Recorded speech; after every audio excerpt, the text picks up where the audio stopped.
Hoffman Show on the Team 980, always live as well on the free Odyssey app. Streaming live to you on this Thursday afternoon alongside super producer Anthony Haney. For Anthony, 3 full hours.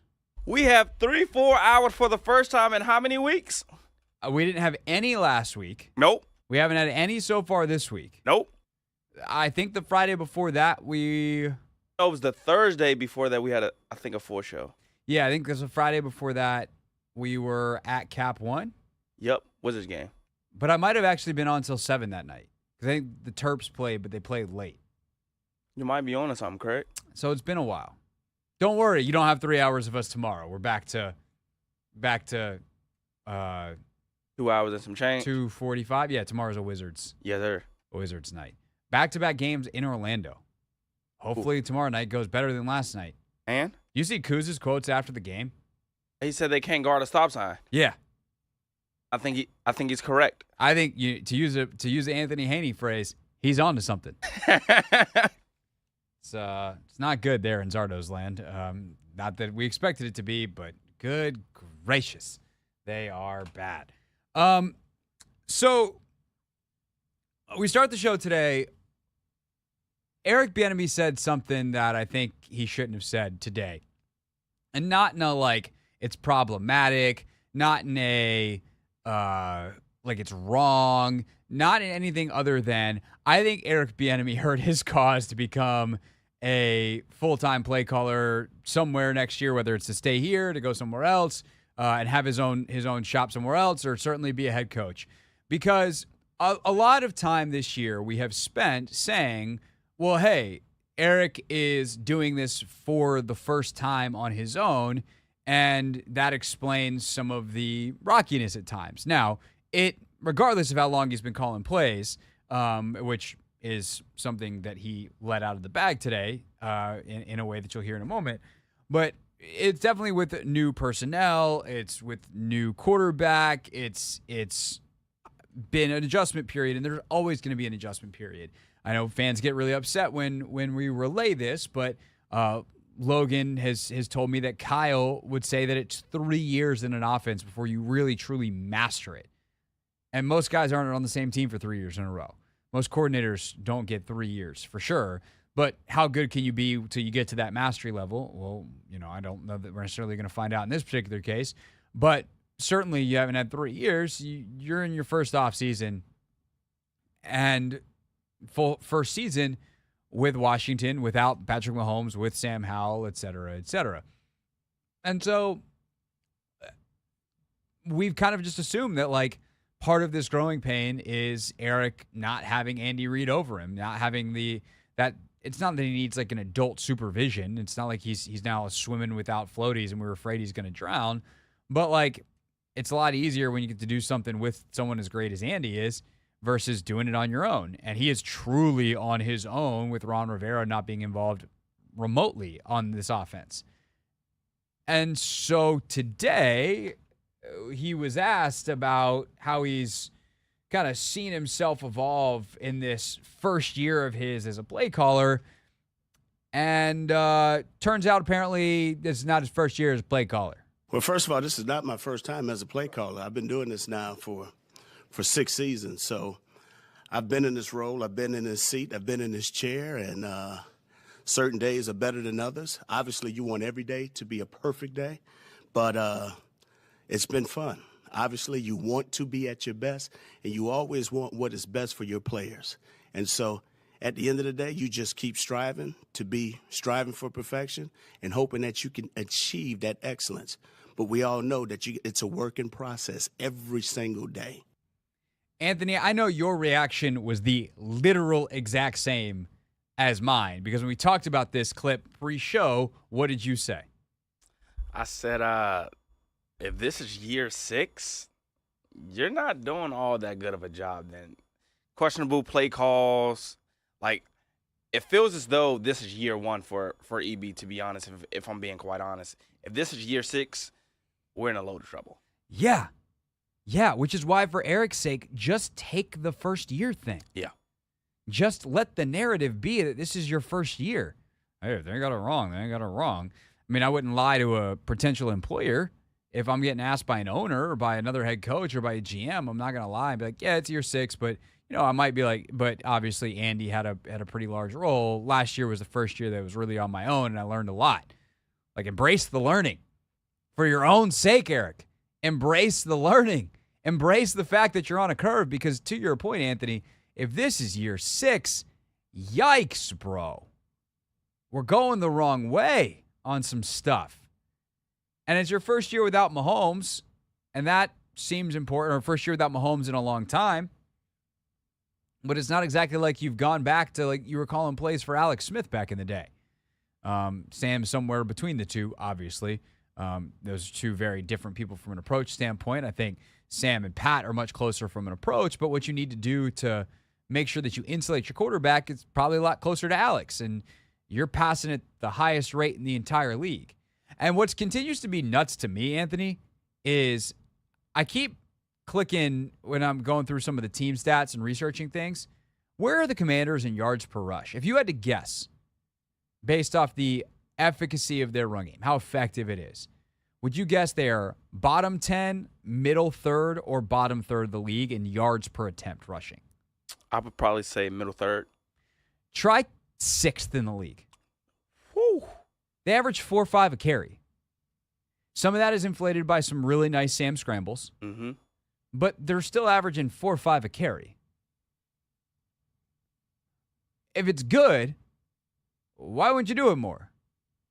Now, he has done it more lately, something he was asked about today, specifically on 1st and 2nd down. Bieniemy went long on him running the ball more as of late. Well, first of all, like I said, we're growing as an offense, okay? You're seeing our guys do some things, and guys are getting comfortable. Ideally, you would love for this to start off like this at the beginning of the season, but it hasn't. So we've made some tremendous strides and growth in the run game. Are we there yet? No, we're not.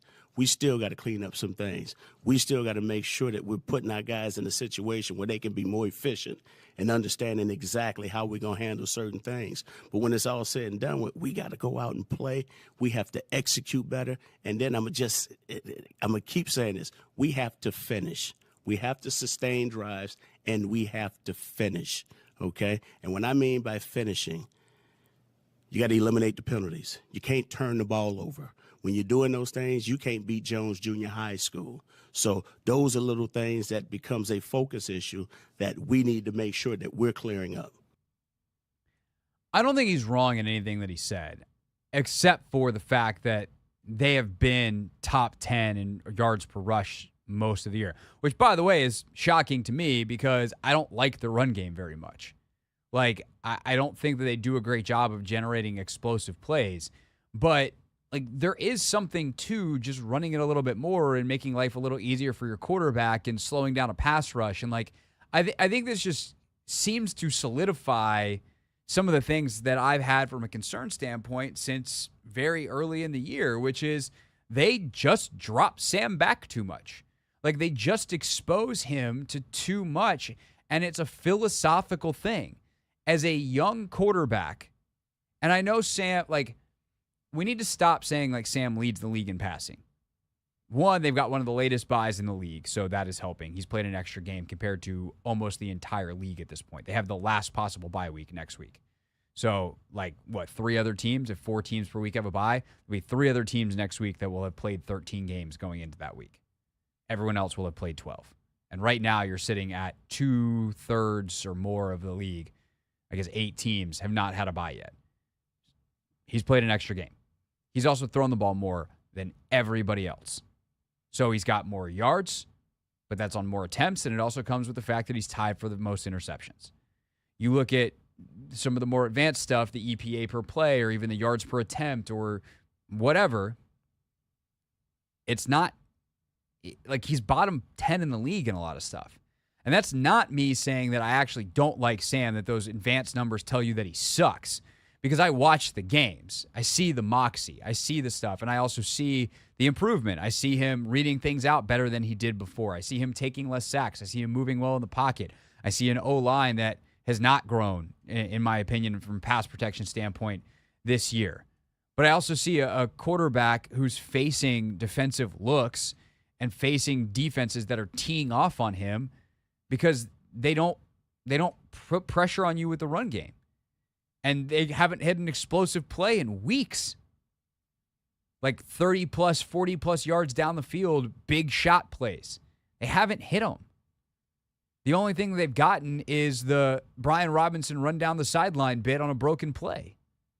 That's been their explosive plays in the last 5 weeks. And so to go back to the larger point, if this is what it looks like in year 6, I'm not nearly as interested in year 7 as it was if this was year 1 and next year would be year 2. That's a much easier case to make. I will take calls on this, though, because I'm curious what fans think. 301-230-0980. We'll take your calls on the Ace listener line and hear more from Bieniemy next.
It's the Hoffman Show on the Team 980, always live as well on the free Odyssey app. We're going to take some calls now on the Ace Law listener line, 301-230-0980. If you're in a wreck, Ace Law helps you get a check. Call 8888 Ace Law. We're talking about Eric Bieniemy, who had some interesting comments today at the podium saying, no, I'm not a first-year play caller. I am a sixth-year play caller. And you're going, oh, well, if this is year 6, not year 1, then maybe I process what I'm seeing a little bit differently. And he was also asked even specifically about, calling plays without Andy Reid around, for instance? You know what? It's been a lot of fun. It's been a lot of responsibility, a lot of communication that takes place between myself and our staff. On top of that, these guys, it's all a collective group. Everybody's into it and everybody's helping building the game plan. But it's been one that there's been many highs, and obviously you always look back upon things and say, you know what, maybe we should have did this, or maybe we should have did that. But you're always evaluating self just to make sure that you're dotting your I's and crossing your T's and making sure that you're making the right decisions at the right times for these particular situations that present itself. But I've enjoyed it. And that's the thing that I have the question about is like, when he's done that evaluation, what does he see?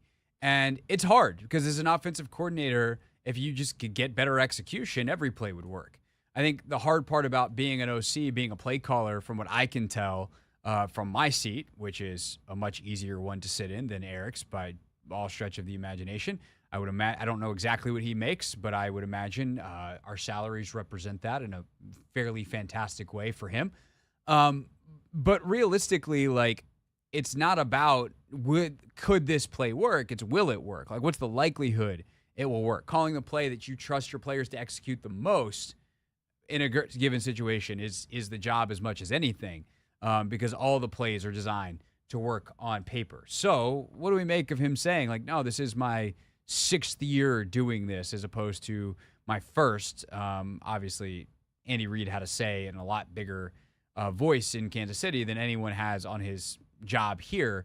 But he was the OC, and that is what it is. 301-230-0980. Let's go to Wayne. Wayne, thanks for calling. Get us started here on the Hoffman Show. Yeah, Craig, I listen to you even on YouTube, and most of the time, Thank you. Your analogy is right on point. But I think you're not giving Eric and Bieniemy enough credit. Yeah, this is his 6th year, but he hasn't been with Washington 6 years. He's got 2 rings within the other 5 years, and everybody wants to give the credit to the OC, and that's fine. But Eric had a hand in making picking the groceries too, and it seems like you guys are not saying the real thing. He may not have called all the plays, but I guarantee you, this guy's been in football 30 years. Mm-hmm. He knows a lot. Give him a chance. Well, He's got 2 rings. How many does Ron Rivera have? Well, none, and this isn't about Eric versus Ron because, Eric wins that battle all day. I take Eric, every day. But last 5 years, he's been up in a winner. Wayne, who was his quarterback? platform. Wayne, who was his quarterback? It doesn't matter. Oh, no, and it matters a lot. You can't say having Patrick Mahomes doesn't matter. All right, but you can't say 5 years. He came 6. He should claim 6. He hadn't been with Washington 6 years. No, I understand that. He's only been there 1 year. But so don't beat on him because he hadn't been here 6 years. He's been coaching and calling plays for 6 years, and I got the utmost faith in him. I'm out. Oh, okay. Just to be very clear there, it sounded like I hung up on Wayne. Wayne hung up on himself. He did not. I'm out. And he did not. It was the old Reese Waters. I'm out. Except for he never got the tee off. He hung up on himself there. He dropped the mic. He did. He dropped the call. This isn't about like fact checking EB. I'm not like, hey man, actually, I'm a journalist and I gotcha. I did a fact check. Washington Post for Pinocchios. That is a super nerd joke. That's fine. It's about the job that he's doing now. It's about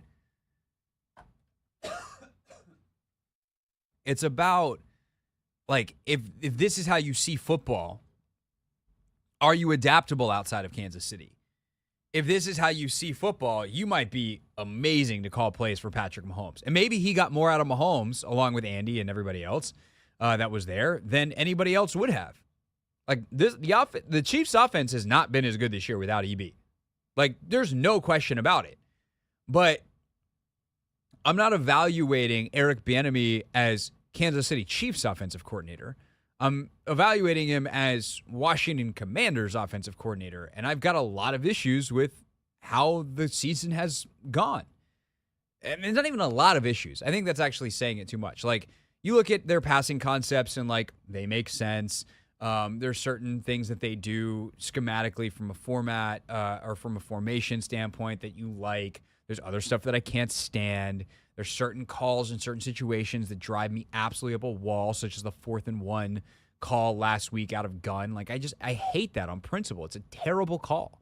It's not going to work with the like, will it work sometimes? Sure. Will it work with the maximum amount of success that you could have of running plays at that point in the game? No. Almost anything from under center would have a higher success rate. And so it's a matter of saying, like, okay, the fit here with the personnel that's here, has he done a good job? No. Or yes, maybe you think he has. They're better than they were last year, but, like, not by a ton. They're 1.5 points better. And by the way, the record's worse. And I think you could probably, if you wanted to make an argument, I don't know how valid this is, but the pass-happy nature of how they've been, did that have a negative effect on the defense? Maybe. Probably, not probably. I would blame the defense itself way more, in Del Rio and the personnel there and decisions made by the front office and all that kind of stuff. But you don't get a ton of pass-happy teams that have awesome defenses. You got to be able to run it a little bit. You got to be able to control clock, convert first downs, be efficient. And there's been long stretches this year where this offense has not done that. So, the record's worse than it was last year.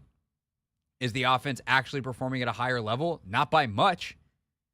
But what does that mean moving forward? And if Eric was like, hey, this is my first time doing this, I'm figuring some things out, I'm learning some things, then maybe I'd feel differently than what he says, which is like, oh, I know what I've been doing this for 6 years, and, I got it. I'm just constant. It's a constant evolution. Okay, well, I need you to evolve a little faster when you realize that you have, to go back to a point I was making earlier this year, Mahomes, best pressure to sack ratio in the NFL, was the guy who was literally the best at avoiding sacks. And then this year, you've got the guy who was the worst at it coming into the year in Howell. Huge problem in college, big problem earlier in the year. It takes you 7 weeks to adapt. Not great. That is just the biggest of the issues that would be much more understandable if he was a first-time play caller versus a sixth-time play caller, whatever you want to say. Let's see. Let's go to Darius. Darius, thanks for calling. You are on the Hoffman Show. Hey, what's up, bro? Yeah, my thoughts on Eric Bieniemy, just I do like him, and I really wanted him to work out here. But I guess the proof is in the pudding, man. I mean, with Sam Howell taking the most sacks, you would think you wouldn't have him throwing the most passes. It's a little egregious, in my opinion. I still like him a lot, but I do think that's something that's just a little too much to look past. It just seems like he really has a real trouble with balance. And I just think in the end, when it comes to retaining or letting him go, that's going to be probably the death knell for him because his balance is terrible. Yeah, no, I tend to agree, Darius. Thanks so much. Anthony, we have a zillion calls right now. So here's what we got the rest of the show. We have a loaded show. We have Mark Schlereth somewhere in the show, which is what I'm about to talk to Anthony about, which is probably everybody's favorite thing when I plan the show on the air. Mark Schlereth sat down with Logan and I earlier today. We taped this, and so we can move it around, which is great. We also have Brad Spielberger coming up at 5 o'clock, Pro Football Focus. We have our NFL tiers. James Smith-Williams is going to call in at 6 o'clock. He's got a very cool event coming up next week, and we will definitely talk a little football as well. What's it been like around the building this week as James continues to recover from his hamstring injury, but like all of a sudden he's in the defensive meeting, and it's like, oh, hey, you're Ron Rivera, not Jack Del Rio. What's that been like, and how can they generate a little bit more of a pass rush moving forward? We'll talk to James coming up at 6 o'clock. So, Anthony, should we continue with the schedule as is, or should we try to move some things around? I think we could continue to take calls and move Schlereth to the 6 o'clock hour. Yeah, I think that works. Okay, let's do that. So more of your calls on Bieniemy next. It's the Hoffman Show on the Team 980.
It's the Hoffman Show on the Team 980, always live as well on the free Odyssey app.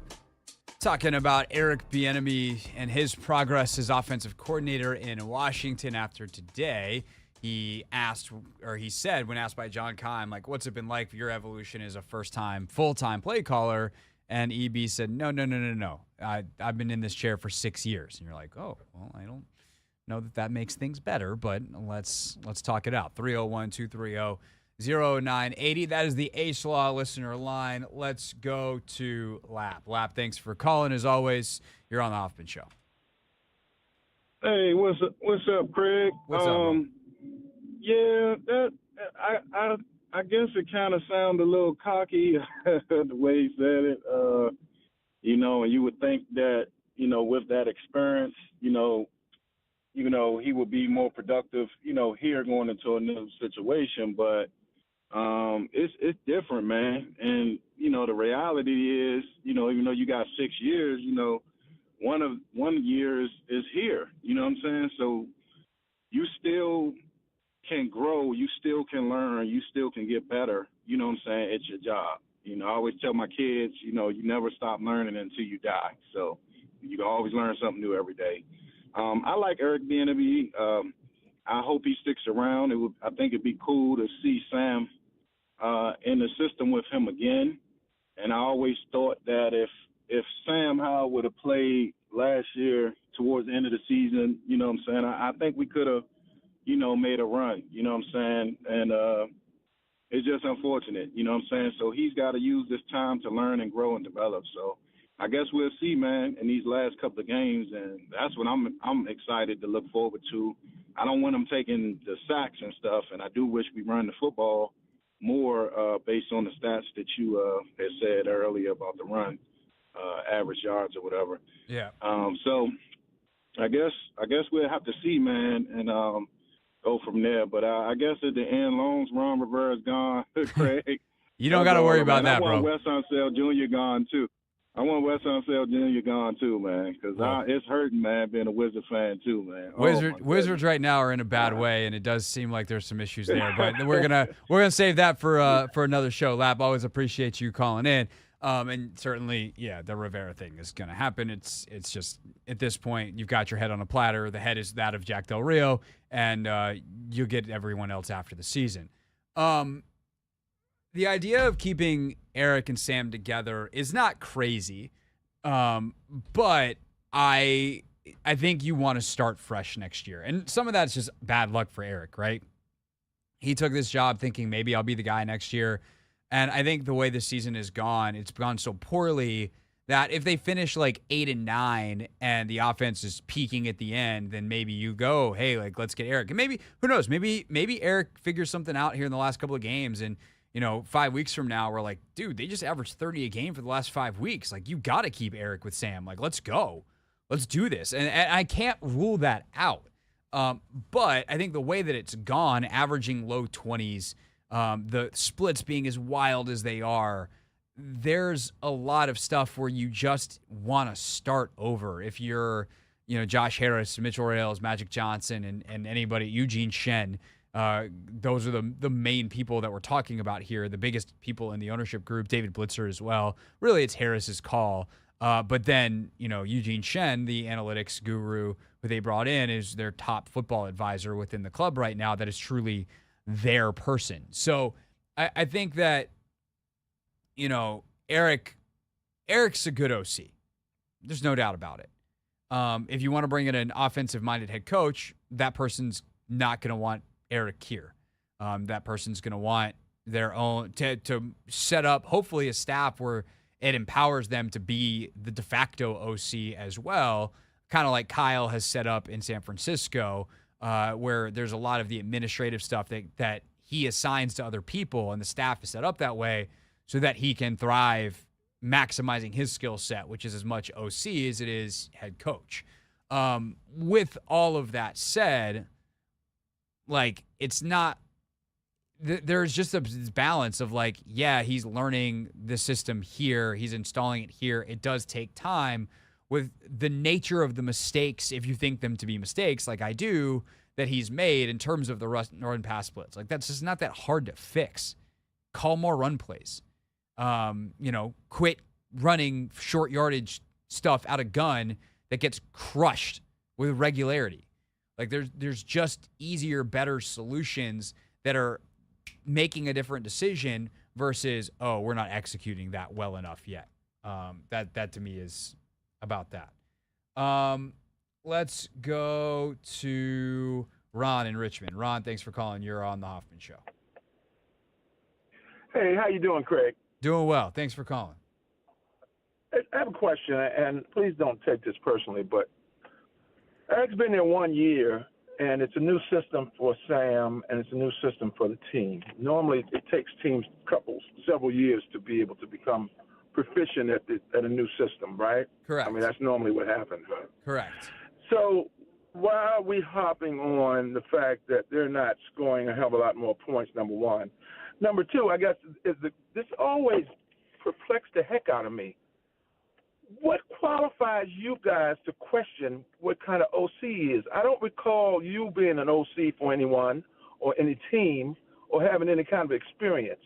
I mean, you guys on the radio do it all the time. I know it's your job to be talking heads, but we can't come to your job and say, oh, okay, you're not doing your job efficiently, because you're not asking the questions that we want you to ask.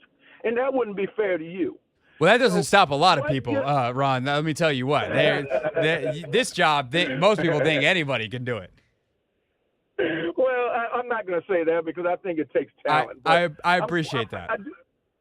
But I do have questions about why do sports talking heads question these guys that's been in this business for years? Now, I know some of them are more talented than others. For sure. But I don't think that most of these guys are qualified to question these people. So I know you have to talk about something. Right. But there is that.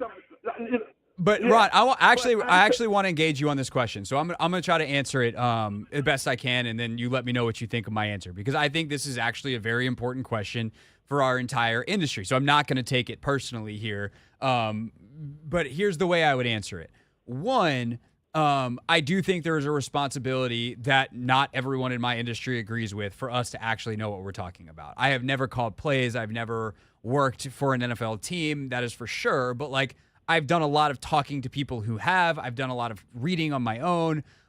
There's a lot of people that have put in a lot of work, and I've tried to surround myself with them and ask questions. And, I have tried to become as much of a subject matter expert as I can to have some foothold to at least ask the right questions. So that would be step one. Not everyone is like that. There's some people that come at it from more of a fan perspective, and they do very well at that. I take a much more subject matter expertise approach. That's a personal choice. So that would be thing one. Thing two is there are depths to these criticisms that I think it's important for us to stay in our lane. For me, my lane is to be able to look at the results and how they were achieved and ask questions and say, hey, this doesn't make sense to me. And as I talk to the Logan Paulsons or, the other folks that I know, analysts, people around the league, whatever, they often are like, no, that doesn't make any sense. Or you look at the history and you go, there's no historical precedent for this.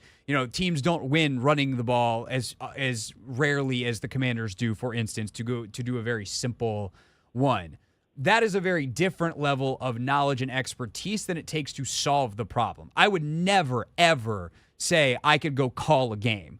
It is hard to spit out a play. Nevertheless, to think, okay, what play do I want to run based off the situation? I've done all this homework all week. It's third and whatever. And that's why I always say it's a lot easier when the play clock's not running from the comfort of our couch than it is Eric on the headset on the sideline. I totally respect that I can't do his job. But that doesn't mean I can't have questions about the way he does it, the approaches he takes, some of the decisions that he's made, especially when we're now, 12 games into a season, and we've seen the results compared to what we think they're capable of and kind of some of those, again, the way other people do them and past historical precedent. Okay, all right, but let me just because you're going to hang up on me in a minute. But let's be cognizant of the fact that everybody has different philosophies too, okay? For sure. So you can ask Paulson one thing. Paulson's philosophy may not be the same as EB's. Okay? Totally. So, but you said you ask questions, but when I hear you're not asking questions, you're giving your opinion. Well, that's my job. With your opinion, yeah, I understand that.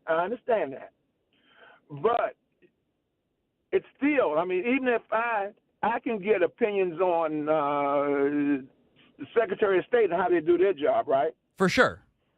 Right. And I can give my opinion on it, and I can do all the research, about the different countries that they deal with. But if I'm not actually doing it and I'm not actually privy to some of the things that go on, I'm not qualified to do that. You see what I'm saying? Well, I think that's why I try to caveat things at times with saying, like, I don't have all the information. If all I did was remind you guys that I don't have all the information, like, that wouldn't be a very good show. But it's, like, part of the thing, and I appreciate the fact that you at least have the critical thinking skills to acknowledge that versus some of the YouTube comments, for instance, that I get on a very regular basis where people think they can fix the Commanders' entire organization in, say, a YouTube comment. Right? Yeah. So there's levels here. But, like, I do think that there are times where I'm going to say, like, I don't know why this thing happened, but it's clearly that was a bad result. I would like to know more. There are some times where I'll just be like, this thing needs to happen. I don't know how to make it. For instance, they need to figure out how to get Terry McLaurin the ball more. Why he's not getting it, I don't have all of those answers, but, like, that's something that I feel strongly about. Let me just finish by saying this. Sure. He's been doing this not even a whole year, correct? Well, he just told you he's been doing it 6, but in Washington, yes, he's been doing it less than a year. I'm saying in Washington. Now, a lot from what I understand, dealing with playing sports at a high level, you have to learn your personnel and their abilities, and then you have to match it to what you're trying to do. Sure. And not the opposite. There's some coaches that try to make players fit what they want, putting a square peg in a round hole. Mm-hmm. So all I'm saying is, he hasn't been doing it quite a year. So let's give him an opportunity to learn his players, understand his players. Hopefully they don't have anybody that's stabbing him in the back, because if I recall, at some point they were saying he was too tough and whatever. Yeah, there was all that stuff at the beginning of the year. Yeah, but all I'm asking is, guys, give him an opportunity to actually try to put his system together to fit what he has in Washington. And then if that doesn't work, if he doesn't get another year, he knows the business he's in. For sure. So he won't get another shot. For sure. But, Ron, here would be my last thing, and I do have to let you go because part of my job is also managing the clock, and we're up against it. So I'm actually going to make this point with you, but I appreciate your call a lot. I think you took a very human and humane approach to asking why I get to sit in this chair, and I appreciate that because it's actually something that I think is important to remind all of us in this sports media ecosystem for a long time, or frequently. I'd also say this, that just because people have done it doesn't mean they actually are good at it. By nature, a lot of the coaches or at least a lot of the former coaches that sit in the media chairs, do they know more than me? Sure. But if they were crushing it at the coach thing, they wouldn't be sitting in a media chair. That's the nature of it. So take that for what it's worth. But my thing specific to Eric and this offense is Sam Howell was a known commodity in terms of the sack stuff coming out of North Carolina. And it was very, very obvious early this year, and probably to a trained eye in training camp, that the sack thing could be an issue. And there didn't seem to be a plan for that. I don't know how many weeks you need to change what you're doing there. And the other side of it on the McLaurin thing is, like, everyone knows he's the best player on the team. If you do anything, including looking at the salary cap table, you know McLaurin's the best player on the team. So the lack of feature for him and figuring out how to do that, like, yes, is there an adaptability period to really understand, oh, I see why Terry struggles with this and excels with that. And, like, could that take time? Yes. But the second Kevin O'Connell got to Minnesota, Justin Jefferson got 15 targets a game. Christian McCaffrey got traded mid-season to San Francisco and scored a touchdown in every single game damn near for the last year and a half. So there's a part of what wins in this league is the speed to do this stuff. Does it take time? Yes. But how quickly can you get from we're just figuring each other out to we're at a really good level that's only going to get better? And I feel like they haven't gotten to that really good level where other schemes, coaches, personnel fits, etc., get there faster. These games count. And that to me is part of the answer to Ron's very good, astute question. It's the Hoffman Show. We're on the Team 980. We're always live on the free Odyssey app. We'll try to fly through the rest of the calls next before Brad Spielberger from Pro Football Focus joins us at the top of the hour.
It's the Hoffman Show on the Team 980, always live as well on the free Odyssey app. Don't forget we're streaming live on YouTube too at the Team 980.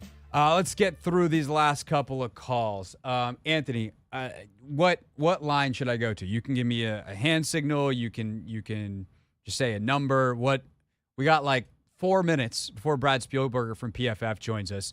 We'll have Mark Schlereth later on in the show. James Smith-Williams live at 6 o'clock. So plenty still to go. All right, we're going to Pierre on line 2. If I can find my mouse. There we go. Pierre, thanks for calling. Thanks for holding. You're on the Hoffman Show. Hey, Craig. How you doing, man? Doing well. Listen, I'm calling thanks, man. I'm calling because, hey, I have a difference of opinion with you with respect to Eric Bieniemy's press conference. I know that, hey, as fans, we didn't like everything we saw, but hey, that man's been sitting in a chair calling plays. He's got a pedigree. He's got a great resume. That's why he's here. And he's also auditioning for a head coaching position. And although I don't think that maybe he's done enough, or even that it would be the right thing right now to give him a head coaching position here, I'm kind of in Doc Walker's camp and would like to see us go after Coach Harbaugh.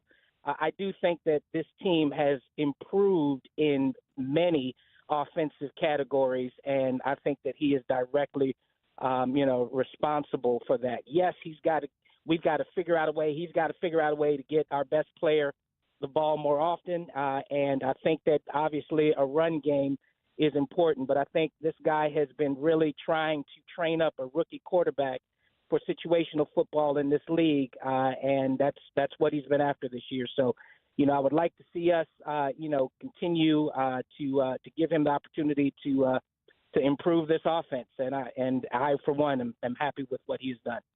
All right, Pierre, thanks for the call. As Pierre said, we disagree. Are they better? Yes, by much. Not really. They're worse in obviously rush yards per game, but that's a stylistic choice. That doesn't necessarily. They could be worse in rush yards per game and win a bunch more and be a more productive offense. I think the hardest thing to swallow is that the scoring is barely up a point. And last year Carson was so bad for almost half the season. Taylor is not as good as Sam, and you have better quarterback play. And, I know it's the first year in the system, but it just feels like it could have been more. Then again, maybe if the defense could ever get a stop, it would be more. And I think, we don't do points per possession in the same way that we do in the NBA. I'd actually be very curious to look at those stats and see what they look like. It's probably available somewhere. I'll have to see if someone, one of my friends on the beat with some access to some extra data can dig that up for me. All right, Anthony, this probably is the last call. We might have time for 2 more. All right, Anthony's holding up this number. Nate in Upper Marlboro. Nate, thanks for calling. You are on the Hoffman Show. Hey, what's going on, man? Hey, I agree with you and Anthony, man. When EB said he's been doing this for 6 years, I'm like, well, I can't tell. To me, it looked like your first year. And regardless if it's your first year or not, if you say you've been doing it, then we expect you to hit the ground running. It's a lot of examples of that. You got Sirianni with Philly. You know what I mean? When Andy Reid, even though he's the coach, he always the coordinator. When he went to Kansas City, they expected to see in Kansas City what they saw him do in Philly. So, I'm like, when I heard that, I was like, yikes, man. Yeah, that's crazy. I hear you. Thanks for the call, Nate. The thing is there has been a recent precedent of coaches coming in and having success. And I think that's the other part of this. And again, it goes back to what I said. It's not that he's done a terrible job. And I don't want anyone to get it twisted when I'm saying disappointed. It's not even disappointed. It's just he hasn't blown me away with some of the decisions that have been made in terms of short yardage and how they handle some of those, these key situations. The lack of explosive plays. I've brought up this stat a couple of times. The longest play to a receiver this year is less than 40 yards. And you have 4 wide receivers who run 4.3. Diami's a 4.3 guy. And then obviously the top 3 guys all are 4.3. And you can't get one of them deep for a 50, 60 yarder. And why? And I look at the process through my knowledge level and what I know about the league and talking to people who have different stylistic approaches and say, like, I think part of it is you're just able to sit back and shell coverage a lot of times and know that you're not going to hit, like, you don't have to worry about a run game because they're not a threat to run it. And I think some of the times they have gotten some of the bigger plays, those shot plays 35 yards and in, or generate an explosive in the middle of the field that's a 35-plus yard play, have come when they've started to run the ball a little bit, get defenses off balance. And I think the other thing, too, is there is philosophically and I'll just, spoiler alert, Mark Schlereth says this later, but it's something that I've said and I agree with, and we'll play the interview with Stink probably coming up at 6:15 is my guess. But when you're a pass rusher, Logan's talked about this too, because Logan coaches pass rushers, like individual one-on-one coaching. He works with NFL pass rushers. And one of the things that he's talked about with them is if you know that run is coming or is a possibility, it slows your pass rush. And so when I harp on these run-pass splits, it's not about like this old school run the football mentality. It's establishing a threat to run. And that philosophically is, again, to Ron in the last segment's point. Yeah, maybe that's a philosophical difference, and there are different ways to do it, for sure. But with a young quarterback and the skill positions they have here and the running back stable they had and all that kind of stuff, there are just questions that I have about the philosophy, and I think that there is a better way to do this, and that is why I have my questions about Eric moving forward. Because if they were just like, oh, man, he missed a play call here, or they haven't gotten that detailed up and that's a player execution thing, then I would be much more open to a second year. And by the way, I would potentially, depending on my personnel, want to hire Eric if I was another place. If I was another, if I'm in LA with Justin Herbert, and defensive head coach goes there and wants to hire EB as an offensive coordinator next year, like, I'd endorse that. But here, I think they need a fresh start. I think they need a fresh start from everything. To borrow Linnell's phraseology from yesterday, rip that thing down to the studs, and let's start over. It's the Hoffman Show on the Team 980. We're always live as well on the free Odyssey app. Appreciate all of the calls. Brad Spielberger is with us next. Pro Football Focus wrote a great article highlighting the GM candidates around the league. So we'll get a couple of names and on a bigger picture, what works in front offices right now around the NFL. Brad Spielberger next.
It's the Hoffman Show on the Team 980, always live as well on the free Odyssey app. Hope you're having a great Thursday, just after 5 o'clock. Time for Not My Beat. Today's top story from the perspective of someone who's there. You are looking live. This just in. Not My Beat. Beat. Brad Spielberger from Pro Football Focus. Brad, what's up, man? Appreciate the time. Yeah, of course. Thanks for having me. So you wrote a pretty in-depth article last week about the GM candidates league-wide, and obviously we all expect Washington to have an opening, and that this is the first time I feel like in the last 30 years that they've had like a really good opening that someone's going to really want to take. Like the top candidates are going to be, maybe when Dan Snyder first bought the team and people didn't realize how horrible he was, they could have attracted a top candidate, but certainly they have not been in the mix for the league's best and brightest on a coaching or certainly a front office front for a long time. So I also think that the structure becomes an interesting question as Rivera's kind of had this coach centric. He's actually the president of football operations, in terms of the hierarchy. So before we even get into the candidates, like format wise, what's working in the league right now in terms of power structures and why do you think that's the case? First, I would say in preparing this, I'm talking to some people that are, involved to a degree in these decisions or prospective candidates. And yes, it is. Some people said that it might be the most attractive opening of any this offseason. And yeah, you have not heard that about Washington in a very long time. So, different structures work for different clubs. Like there definitely is not a one size fits all. But I think when you do, look at some of the top organizations, your Philadelphia's, your San Francisco's, Baltimore, Cleveland, people wouldn't put in that bucket because they obviously had a ton of on-field success, but I can tell you the league views them as an incubator for up-and-coming talent. There's a reason why, a guy like Acquisio Fomensa becomes a GM elsewhere, even off a year they missed the playoffs. Like, Glenn Cook is a top candidate, a guy there now is assistant GM, Catherine Raish, etc. So anyway, I think that the key is you're bringing in and competing in the market for smart people that view the league and view the sport in different ways. Whether it's college scouting, pro scouting, quote unquote analytics, football administration, which is salary cap contracts. It's really just about now understanding we're not going to be the MLB and have 60-person staffs that are doing, data science and research and whatnot, but just finding edge cases, uncovering more stones and doing as much as possible to compete in those marketplaces. That's what the top teams are doing. I think that's interesting because you say they're not going to have 60-person staffs. Josh Harris might be like, actually, we are. He's certainly the kind of guy that would do it. But I think larger, you touch on that there's so many different places that a GM could come from. They could have a football administration, a data science, a scouting background. Traditionally, they've been scouts. But as more technology and more information becomes available, obviously that has changed over the last decade in the league. Does it seem to matter where someone starts, or as long as you put together a good group that checks all those boxes somewhere underneath you, it works?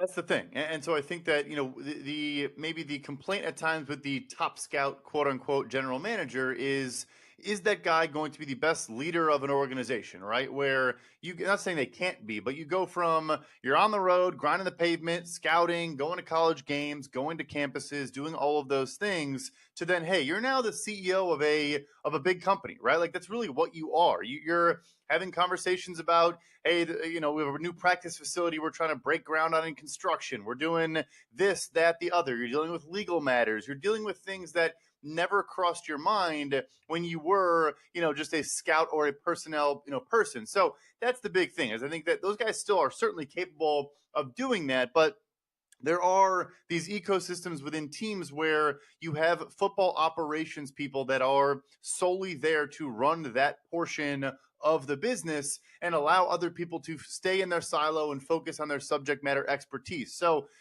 no background's necessary. I think it just comes with the understanding of, like, for example, there are some candidates that are pure football people, quote unquote, who've now been given more responsibility in managing people beneath them and managing different departments, understanding different nuances of how to run a building. Because without that experience, there are, teams are worried they're going to be overwhelmed by the other responsibilities that come with that top job. Brad Spielberger from Pro Football Focus is with us here on the Hoffman Show. Again, talking about the potential GM job in Washington, or the future GM job in Washington. Seeing how Josh Harris has set up, I don't know how much you pay attention to either the NHL or the NBA, but I think we all, at the very least, paid attention enough, took a peek at what he'd done with the Sixers and the Devils when he bought the Commanders. Like, is there anything that you take from what he's done there that you think would inform any prediction you would make about what he would do here? Yeah, I mean, I think he's not going to be complacent and is not going to, kind of follow a traditional method and traditional path. He's going to explore if there are inefficiencies within the NFL and that could be exploited, or there are just different ways of doing things. I don't know when he bought the Devils, but like Lou Lamoriello, who's one of the greater executives in NHL history, like has talked a bunch about the different things he would do to uncover talent in different countries and send people different places. So yeah, I do follow the other sports as well. NBA, obviously, we all know about Sam Hinkie and, trust the process and all of those things. And of course, now Daryl Morey with that background as a quote unquote analytics guy. And again, I think it comes back to the core of you need to know football, understand football, and identify football talent. This is a player-driven league and a player-driven sport, but how you get from point A to point B can be different. And then also just how you actually manage those assets and allocate your resources, I think, is the biggest issue in Washington. Actually, I think have been underratedly pretty good at scouting college players over the last 10, 15 years. It's just, then you're waiting too long to pay those guys. So you pay higher than you needed to, or you're putting all your resources, 4 straight first round picks in one positional unit. Like things of that nature are the bigger issue. I actually think they've been fine in just the actual scouting on a player to player basis. Yeah, or asking a guy to do 17 jobs at once at linebacker when perhaps he wasn't even a first-round pick in the first place. Whoops, sorry, I said that one out loud. Brad Spielberger with us. By the way, just because you mentioned some of their recent draft success, and there is actually one guy that's not on your list that I would be curious about. What do you think of Kyle Smith in Atlanta? Because he was here for a long time, and I happen to think when he left that they should have just elevated him to GM instead of hiring Mayhew. And I think that was a very brief discussion at some point, but it was kind of like, no, he's too young. They've obviously drafted some tremendous players down there. They're in a weird spot with the quarterback situation, but is Kyle someone you consider putting in that article? Good point. And I can tell you a lot of people agree with you and thought that's probably what should have happened in Washington. He's probably maybe needs to build up a little bit more groundswell and have a couple more years of success, but I do expect him to be at the forefront of those conversations at some point. I'll be honest, I don't know a ton about him, outside of just, like you said, we've seen the track record of success in identifying talent. Probably should be a name that should be more on my radar because, yeah, I have heard good things about him in the past, and I do think he will. Like you said, quarterback's tough in Atlanta, but they had a pretty good offseason otherwise. They've drafted some quality players over the last couple of years, and of course, he plays a hand in doing so. Yeah, definitely. I was always impressed with him when he was here, and I definitely think he'll be. It's funny because his dad obviously was a GM in the league, and there's always the nepotism thing, and it's like, no, I've talked to the guy. He's pretty sharp. All right. Speaking of guys who are pretty sharp, they seem to have about 78 of them in Philadelphia's front office. Obviously, Howie Roseman runs the show there, but you've got multiple names from Philadelphia on your list. If you could pick one of them to be your GM, whether it's in Washington or somewhere else, is there one that you think stands above the rest? A good question, too. And the crazy thing is they also had 4 different people become assistant GMs in other buildings in one offseason. You mentioned, I think maybe it's pre-show about how, stealing someone from Philadelphia could be great for Washington, like Brandon Brown, who's now the Giants assistant GM, who was in Philadelphia. So, it's interesting. The people left there now, I think, do skew more of that, data, football administration, or analytics, so to speak. I do think Alec Hallaby, who's now an assistant general manager, who has kind of spearheaded their data and research and strategy department, will be a general manager at some point in the near future. I don't know if it's this cycle. Just first year as an assistant GM. I think you do hear some things about in Philadelphia, maybe a lack of delegation because Howie has his hands in everything. And so I think that's why you see people maybe go to other buildings to be assistant GMs, get more responsibility, more power, and kind of just learn the nuances of what that looks like. So anyway, I think Alec will be a general manager. I think an interesting name, particularly here as it relates to the Commanders and a Josh Harris. So Jake Rosenberg is the number 2 football administration person beneath Howie Roseman because, he has a cat background. So Jake is the number 1 cap guy in Philly, but you can't be when your GM is Howie Roseman. So he's a guy that I think you could, if you wanted to do like a Paul DePodesta in Cleveland, not that he's an analytics guy, but if you wanted to have a president of football operations, here's a good comp, like a Rob Brzezinski in Minnesota, who runs a ton of, all of the salary cap and contract, but also the day-to-day in the building, and various different elements of just running the company, so to speak. I think Rosenberg's an interesting name because I wonder if he feels like there's kind of a cap on what he can do in Philadelphia. Maybe he probably wants to be a GM, but maybe is open to, hey, go the president route, run a building from a different standpoint, from a business standpoint, and maybe you can always pivot back, kind of like an Omar Khan in Pittsburgh, who now obviously is the general manager. Yeah, there's so much interesting stuff there. And it's actually also sparked something that I was thinking about the other day. We were talking about some of the folks out in San Francisco.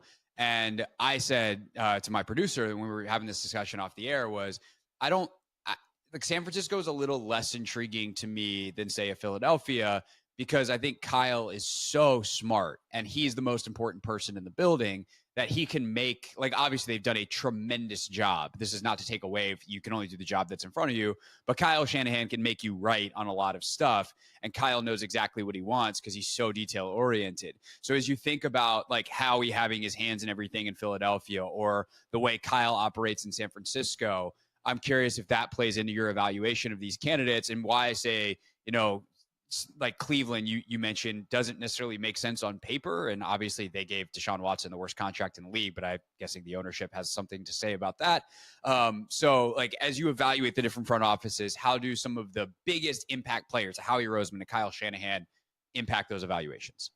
It's a great question. It's probably the hardest part of trying to do this is, actually trying to not isolate who gets credit, because everything usually is a group decision, but just, like kind of differentiate who is in charge of certain elements or certain components of what you're doing. Or even if you don't want to do that, but just say, like, is this a person that is viewed as someone who could be the top dog and run a building, or are they kind of better served as a lieutenant working underneath a powerful top guy? So that comes from conversations and just talking to people and hearing the perception of people around the league.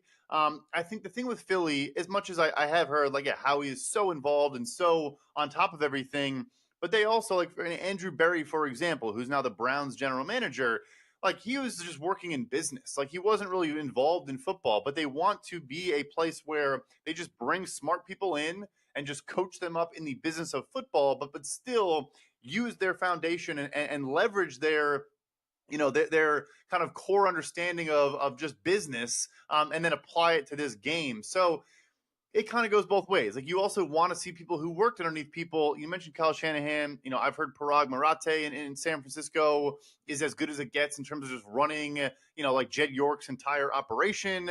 So you also kind of want to see people that work with those guys. Adam Peters is the big hot name in San Fran right now. But yeah, it is a challenge of, are they just kind of, along for the ride? Probably a little bit, too harsh in saying that. Or are they a difference maker in their own right that could bring some principles along with them? Yeah, it's the toughest part about trying to figure these things out.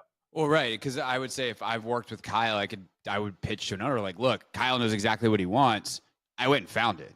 And like, if we can get a coach in here who has that clarity, I can make sure that I go find the thing that he wants. And that's ultimately where it all comes together, which brings us to the next part of the conversation. Brad Spielberger with us from Pro Football Focus. And in your article, you paired, it wasn't always pairs, but you at least mentioned a couple of names as potential head coach candidates with all of these front office folks. And it wasn't just like, oh, I think this guy and this guy would be best friends. It was like, hey, they work together here at this time. There's familiarity. Like the head coaching side of it and the GM relationship, how important is that? And I guess obviously very important. That's a silly question. The better question is like, what makes that work versus often people know each other, work together, and then it doesn't work out. It's a great point. And I will say, like, for better or for worse, I think you probably could argue maybe it's not the best thing, but if you're not paired, like they're like these auto pairings in their group, their joint, they kind of are in some instances. But anyway, like there's not always like, hey, this GM and this head coach are a package deal and they're going to come together. That does happen. But if not, still, you need to have these connections to people and have a coach that knows, hey, this guy's sharp. I can work with him. I think when you talk to guys that view themselves as potential general managers and the head coaches they'd like to work with, a lot of them are open to, hey, the coach may have final say on the direction we're going to go, the type of player and kind of player we're going to go after, and even in some instances, the specific target. But I want to be able to push back and say, okay, that's fine. Like you are steering the ship. It's your team. But then I want the trust of here's where we think his value is at. We can deviate a little bit. Like we're not going to have a hard and fast, rule. But I want to be able to also have the power of, we're doing this together. You are steering the ship, but I am able to at times say, you know what? That doesn't work with the construct of what we're trying to do here. There are other responsibilities and other budgetary concerns that make that not tenable, and the coach has to be open to that. So it has to be a very, very good relationship. Like you said, not best friends, but super collaborative, and I think just open to like disagreeing, but being able to disagree, right? Where like you're going to disagree a ton. Can you navigate it? Can you work through it? Can there not be, you always hear this, like when you start to hear, oh, this is a GM's guy or this is the coach's guy, like about a player, I multiple guys told me like that's the beginning of the end. Like as soon as you hear that in a building, it's like those guys are getting fired in a couple of years because it's just like it can't be viewed that way. Every single person is our guy and is all, even if someone stood on the table for him more than the other. So yeah, it's just got to be a good level of trust and just appreciation for what each person does, even if you understand as a GM, the coach might be steering the ship. Yeah, that just gave me just tremendous flashbacks to being on the beat and hearing about Jay Gruden, Bruce Allen disagreements on players. Lots of Jays guys, lots of. Oh, the GM loved him, and often they weren't even that good of players. But that's a different story.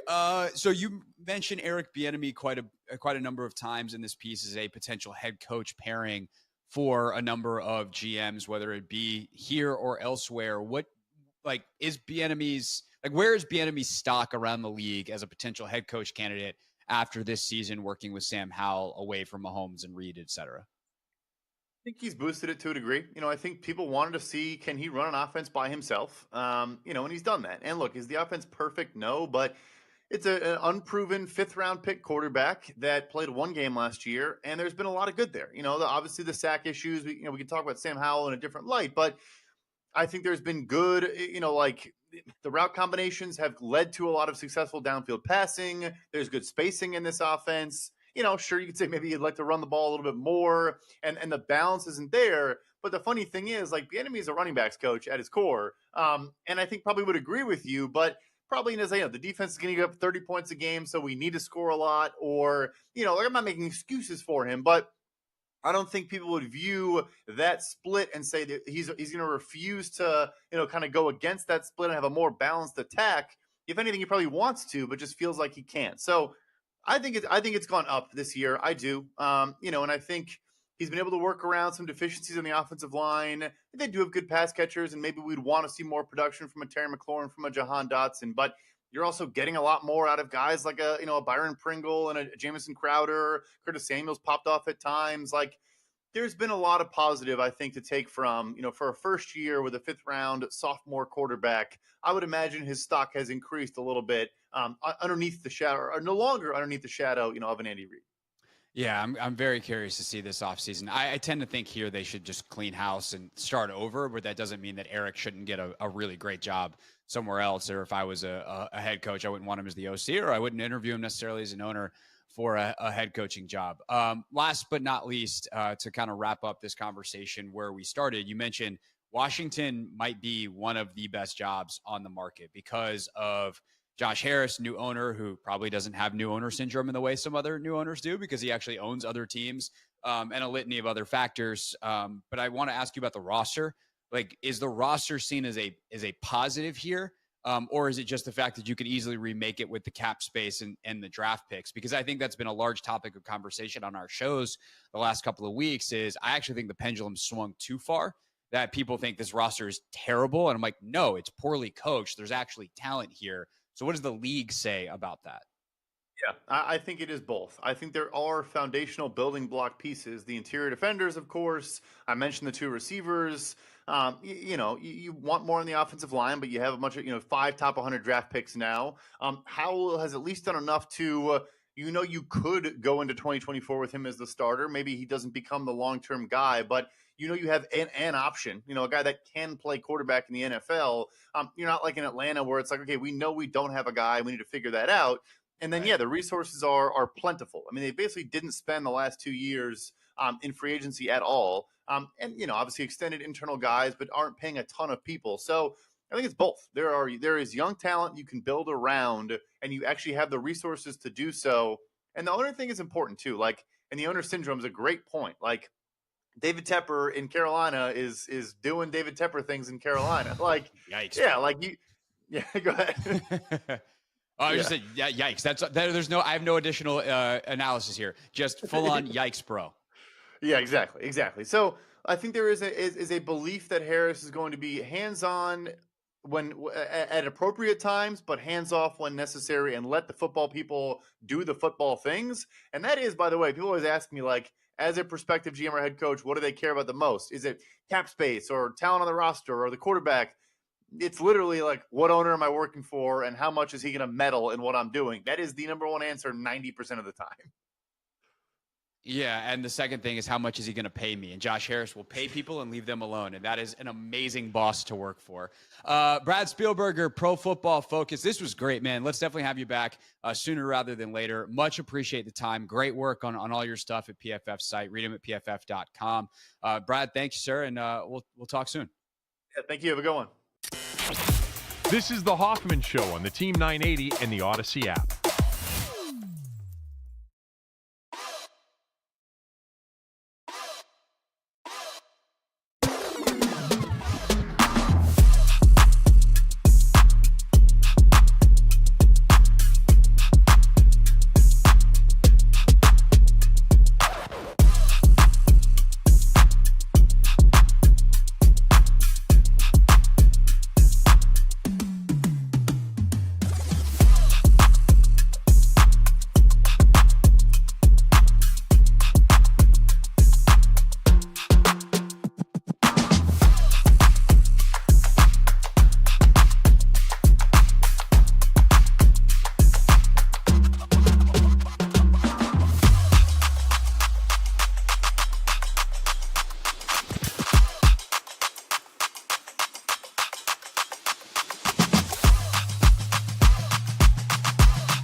It's the Hoffman Show on the Team 980, always live as well on the free Odyssey app. Coming up in the 6 o'clock hour, James Smith-Williams of the Commanders will join us, and Mark Schlereth will join us as well. So we are loaded up, but it is time now for our NFL tier rankings.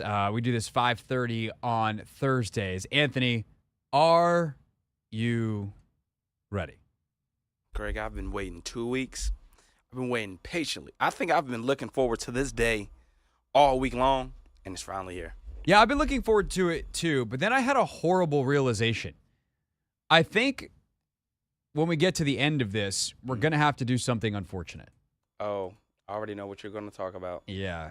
So Anthony and I, we haven't exchanged notes, but it seems like we're on the same page. If you can't figure it out, then, well, even if you can, you stay tuned. But especially if you can't figure it out, stay tuned. But we start at the top of the league with our prime contenders. So the definition of prime contender in our tier rankings, and again, if you're new to this, we have prime contenders, puncher's chance, interesting but not quite good enough, and no chance. So prime contender means we would not be surprised if this team wound up in the Super Bowl. And as of 2 weeks ago, we have the Miami Dolphins, the San Francisco 49ers, the Kansas City Chiefs, Philadelphia Eagles, Baltimore Ravens, and Dallas Cowboys in prime contenders. Anthony, any changes, in your opinion, needed to anybody in that group? No. Okay, then. I'm not moving any of those guys. I think they're all legit prime contenders. The Cowboys still give me, a little caution just because they haven't beaten any team with an above 500 record this season. So the jury's sort of kind of still out for them, but they have dominated a lot of those teams. Crushed a lot of other teams. Yeah, so I think that's more reason to leave them there. But I'm looking forward to them, facing the 49ers, the Cowboys. Because it's not like they've gotten crushed. I mean, the 49ers did a number on them, but they played the Eagles tough. They were right there at the end. Yeah. To be honest, they should have won the game. For sure. They should have won it. And so, would it surprise you if it's Eagles-Cowboys NFC Championship game and the Cowboys won? It's not who I would pick. Yeah. But it wouldn't be wow, how could that happen? They're good. Yeah. They're really good. Mm-hmm. Boat raced the Mandos last week. And by the way, speaking of a team that we expect to possibly boat race the old Mandos, the Dolphins, you could kind of say the same thing about. To an extent, yeah. What's the Dolphins' best win this year? Yeah, they haven't really beaten any good teams, to be honest. The Dolphins, I don't think they really have all that good of a win, to be honest.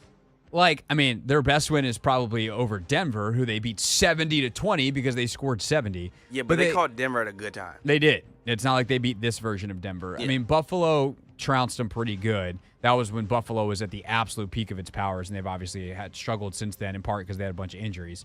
But they lost at Philly. They lost at Kansas City. Is Las Vegas their best win? They put 34 on the Jets. That's impressive because the Jets' defense is good. But, they just don't have they beat L.A. week 1 at L.A. That's a decent win, and Tua went nuts. He had 466 in the game. You could say the same thing about Miami and Dallas are very similar. They're high-powered offenses.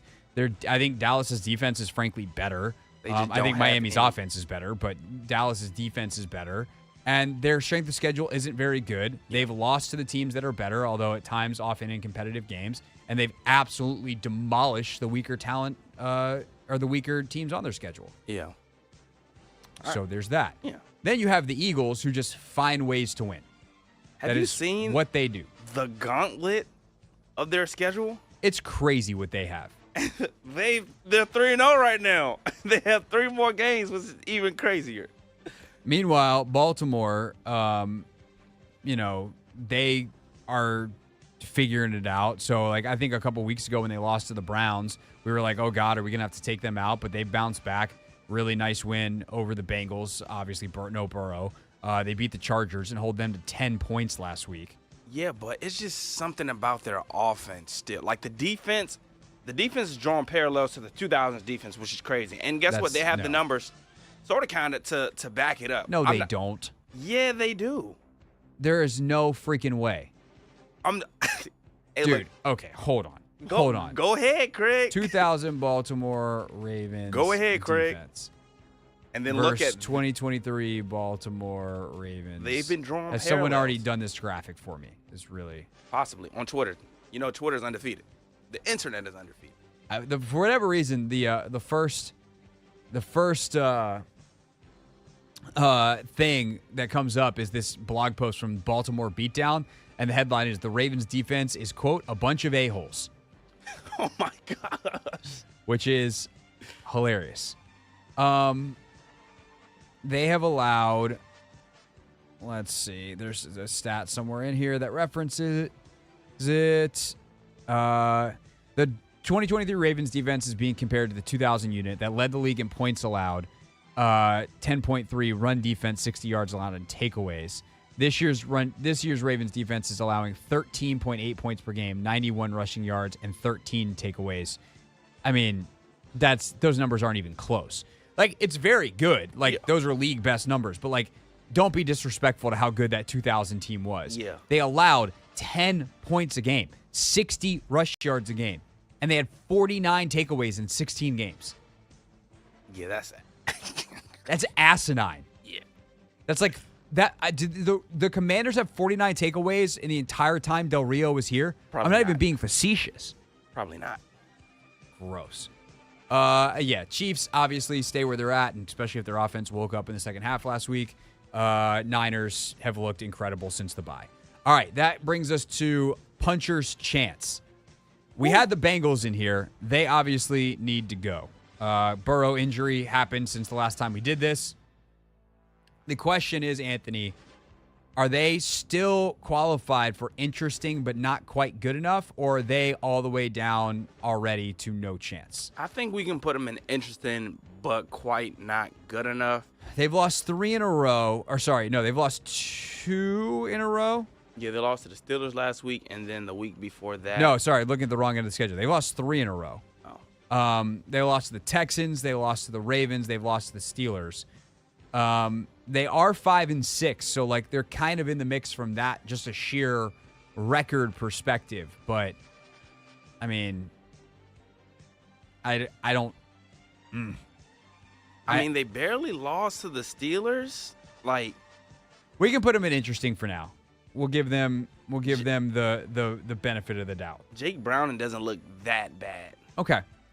The Lions were ready to go into prime contenders, and then they foobarred Thanksgiving. Yeah, that was bad. That was a bad loss. The Bills, are they still in puncher's chance? I kind of think with Allen they are.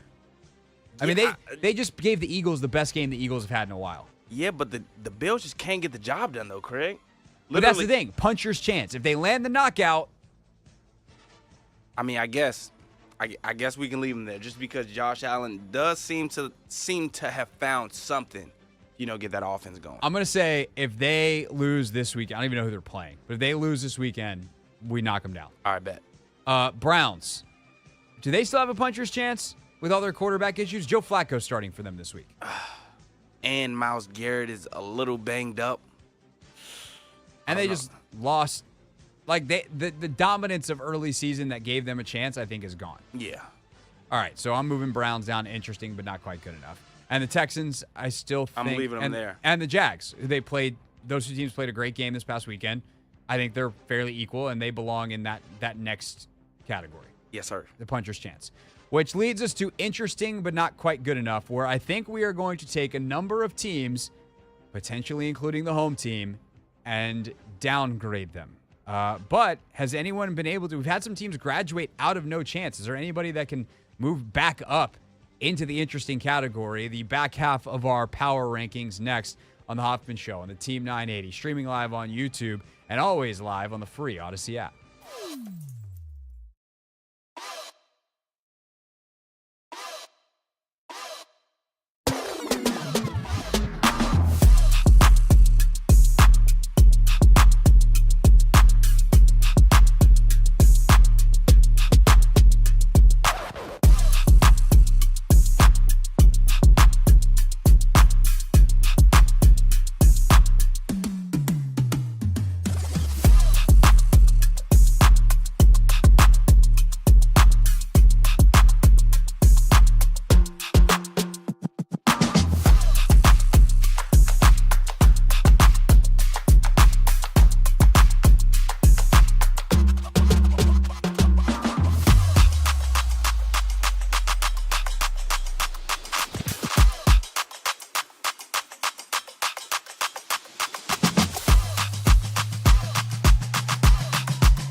It's the Hoffman Show on the Team 980, always live as well on the free Odyssey app. James Smith-Williams, Commanders defensive end, joins us coming up at the top of the hour. Then Mark Schlereth drops some knowledge on us at 6:15.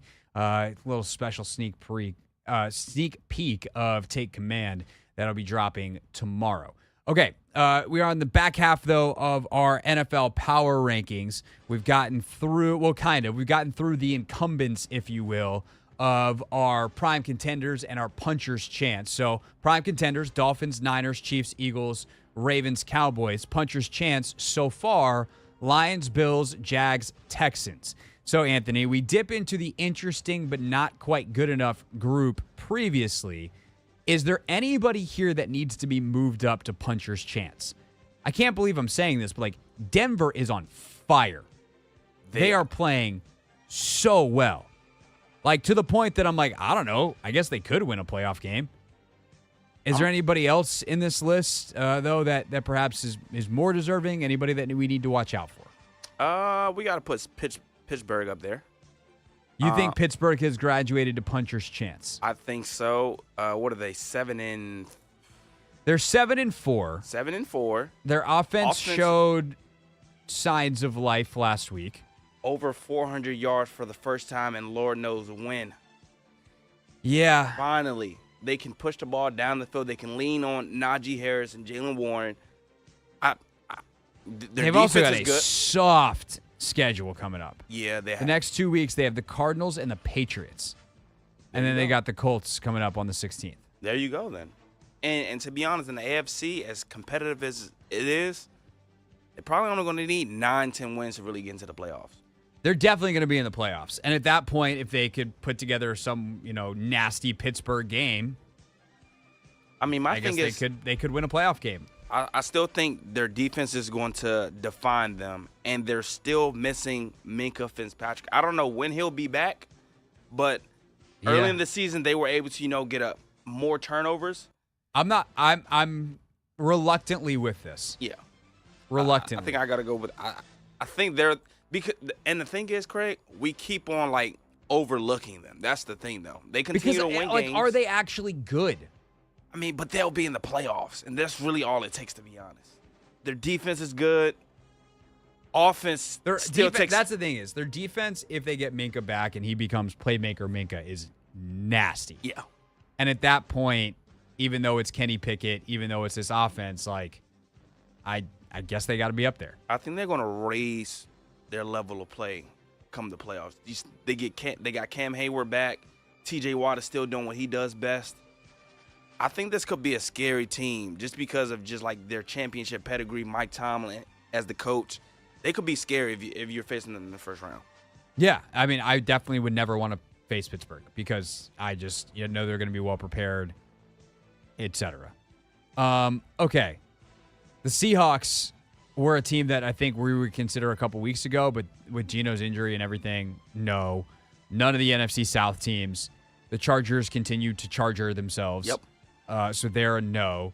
The Jets, this Rodgers thing's crazy, but it seems like they're probably going to be too far out of it. What about your boys in Indy? My thing is, if it ain't one thing, it's another. Yes. Jonathan Taylor injuring his hand. Killer. That is a killer. He's going to miss 2 to 3 weeks. And it's just when things were looking up for those guys, they're leaning on the run game and things of that nature. They've won 3 in a row. He goes down. But it's going to be hard to continue because with no JT. Exactly. And you don't want to just kill Zach Moss, just continue to give him the ball. It's a long season. And then also, I want to trust Gardner Minshew. I just can't. It's something about him and the way he can be careless at times with the football. So I need to see a little bit more out on Gardner Minshew. So give me 2 weeks, and then we'll talk about the Colts. All right. What about Denver? I think Denver stays where they are. And they have. What? No. You think they stay in this bracket, Craig? Thing is, we're about to move some teams out of this bracket. Okay. So I think, does Denver belong with the Lions, the Bills? I mean, maybe the Bills have the same record as Denver. Maybe they do belong in puncher's chance. I mean, just looking at the heater that they're on, they beat the Chiefs. They have the Texans, Chargers, and Lions next. They do have a tough road ahead, but They go 2-1 in that stretch. Sure. I mean, but who thought they were going to beat the Chiefs? Who thought they were going to beat the Bills? Look, I would say Who this. thought they were going to knock off the Vikings that were hot? Here's what I would say. If the tier above them is Lions, Bills, Jags, Texans, Steelers, then the Broncos, based off their 5-game winning streak, probably belong in that tier. It's not great that the NFL's second tier of contenders includes these teams. It's like, I almost feel like the Lions belong in their own tier. Mm-hmm. And then, like, everybody, maybe the Jags belong in that tier, and then, like, everyone else is below. We need to do a different thing. But that's the nature of it as it gets later in the year, that, like, you're going to have more teams that are at the very top or the very bottom. Yep. And you're just not going to have a lot of wild card, I don't know, maybe type of teams. In an effort to try to be consistent, if you vote Broncos up, I will put the Broncos up. I say let's give it one more week. They got the Texans on their schedule this weekend. This is their measuring stick game. They've shown us some strides. They went in there. They beat the Chiefs. They beat the Bills. They destroyed the Browns defense. You go out there, you beat CJ Stroud and company. I'm with moving the Broncos up, baby. I agree with that. Okay. Interesting, but not quite good enough. We'll circle back to the Commanders. I think the Falcons need to stay because the NFC South, like, do you know that the Panthers technically can, by the math, can still host a playoff game? Oh, because they can still win the division. That's how bad the NFC South is. Yeah. We're not moving Carolina up, but I think the rest of the NFC South has to stay. Yeah, Falcons, Tampa, New Orleans. And New Orleans. Okay. I hate all of them. Yeah. It's 3 of the most frustrating teams in the league. I think where they are is perfect. But they should stay. Yeah. Seattle, I think, should stay. And if Geno can get healthy and turn it around, they have potential to go up. Mm-hmm. The Chargers, they should be better. I don't know what to say at this point. Brandon Staley. Yeah. Count your days. I thought he was going to be good. I was wrong. I read such a good piece on him when he got hired, and I was like, this dude is so smart. Whoops. Jets. The Jets need to go down. Yeah, the Jets need to go down, man. Okay, good. No chance, man. No chance. Okay. You got Indy. They're fine. They can stay. Minnesota. Ooh, that was a rough one last week. I think they need to stay for one more week and see if does their quarterback situation straighten itself out a little bit? Do they look more competent? And you get JJ back in 2 weeks. And you get JJ. So they have a bye, so they'll stay. Yep. Bengals, we already said. Browns, we already said. Broncos, we've already talked about. Which means it is time to take the Washington Commanders. Oh, we got to talk about the command. Oh, we don't have to really talk about it because we already know what it is. And move them down to no chance. No chance in hell. They are done. I can't come on, take command. I can't come on this show and say the season is over and then put them in the interesting but not quite good enough category. They were there for a long time. They should have had wins over the Giants and some other teams that they just didn't execute. They didn't do this. They didn't do that. At the end of the day, they are what they are. They're 4-8. They're 2-8 in their last 10. They have no chance. And such, we put them in no chance. Quick question, Greg. Yeah. So Ron Rivera supposedly, allegedly, does well in the month of December. But what happens if Ron goes out here and wins 4 straight games? If they win 4 straight, then they will get back up in interesting but not quite good enough. They will cost themselves draft position, and everyone's going to be mad. Yes. I was just curious. The one other team that I think we need to talk about, because Carolina, yep. Arizona, yep. The Giants, they won 2 in a row, but it's against us in New England. Yeah. Tennessee, still no chance. Vegas, like they're a plucky no chance, but I still think a no chance. Do we need to move the Rams back up into interesting? Now that Kyron Williams is back, he just changes the entire offense. Well, you got him and you got Stafford. I'm putting the Rams up. Okay. Now, if they go out and lose to the Commanders in a couple of weeks, then right back down you go. Yeah, that would But be that bad. leaves no chance. It's Carolina, Arizona, both New York teams, New England, Tennessee, Vegas, and Washington. So this is the lottery. Okay. This is who we're competing with. Okay. Yeah. In a race to the bottom. Nice. What a setup for James Smith-Williams. We're not going to tell him we said any of that. James has got an amazing charity event coming up that he wants you to participate in on Monday. He will tell us about that, and we'll, of course, ask him about the football and how he's feeling as well with that hamstring. Next, James Smith-Williams joins us on the Hoffman Show, Team 980, and always live on the free Odyssey app.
It's the Hoffman Show on the Team 980, always live as well on the free Odyssey app and streaming live on YouTube at the Team 980. Make sure you are subscribed to not only the Team 980's YouTube channel for all of the best of this show, he said, but also at Craig Hoffman, where you get not only clips of this show, but of Take Command as well. And Mark Schlereth joined Logan and I earlier today. That conversation coming up for you at 6:15. But right now, it is time to welcome friend of the show, Commanders defensive end, James Smith-Williams. James, what's up, buddy? How are you? What's up, man? How are you? I am doing well. Let's start off with seriously, how are you? Obviously, you've been out the last couple of weeks with the hamstring injury. Hopefully, it's getting better. Hopefully, it's getting better quickly. How's everything going, and how hard has this rehab process been? Because hamstrings suck. Yeah. It's been going well. We have a great training staff that's taking good care of me. Getting better daily. It's one of those nagging things that just kind of takes the time it's going to take, Yeah, no, I think the thing that sucks the most about a hamstring injury is it feels good, and then you go try to do something, and then it doesn't feel good. You're like, oh, but you were lying to me. Why did you do that? Yeah, it's definitely a reality check at times, which, just my body let me know where I actually am and just, proceeding from there. For sure. Obviously, and we'll get into the reason, on top of it's great to talk to James, the reason that we're having James on is he's doing a very great charity event coming up next week. We'll give you all the details on it. It's something that I've actually been able to go to the last couple of years. They're making me do the show on Monday, James. Apparently, that's an important thing that I do to earn my paycheck. So you have to soldier on without me and spend $15,000 on kids' toys and help get a bunch of kids an amazing Christmas. Without me, I think you guys will be fine. So we'll talk about that coming up in a second. But obviously, it's been a bit of a crazy week, to say the least, on the defensive side of the football for you guys. What's it like to get in that first meeting where, normally it's Jack up there, and obviously he's no longer there, and Ron's up there leading the meeting this week? Yeah, I mean, it's definitely different. I've been with Coach Rivera all 4 years he's been here, so to see him, really lead the defense and bring in his mentality that he's had from coaching on the defense side of the ball, it's been really fun to see. And, I'm excited to watch the game plan come to life on Sunday. For sure. I mean, it's kind of funny, too, because I think a lot of us on the outside have seen Ron take on a very CEO, high-level approach. Does he have a different energy about him now that he's back in, the details of a game plan in a way that he hasn't basically the entire time that he's been here? Yeah, I would definitely say behind, closed doors or in our team meetings, he's had great energy, but he's definitely, you can feel the fire, you can feel the passion when he's leading our, unit-specific meetings now. For sure. James Smith-Williams with us here on the Hoffman Show. It doesn't sound like, I'm not going to, I don't want you to give away your injury status if that's at any point a mystery, but, as you guys as a team prepare for Miami this week, how unique is what they do schematically versus just it all happens faster because all their dudes seem to run a 4-2? I mean, definitely the spirit of their players helps, right? But it's a good scheme. They try and out-leverage you. They want to get to the edges. They want to get in those foot races because they have that great speed. So, definitely containing and turning things back inside will be very important this week. Yeah, for sure. And then from a run game standpoint, are they about as detailed as anyone you've seen so far this year in terms of how they prepare the run game and some of the kind of specific wrinkles they put on it compared to a lot of other teams which run very similar stuff?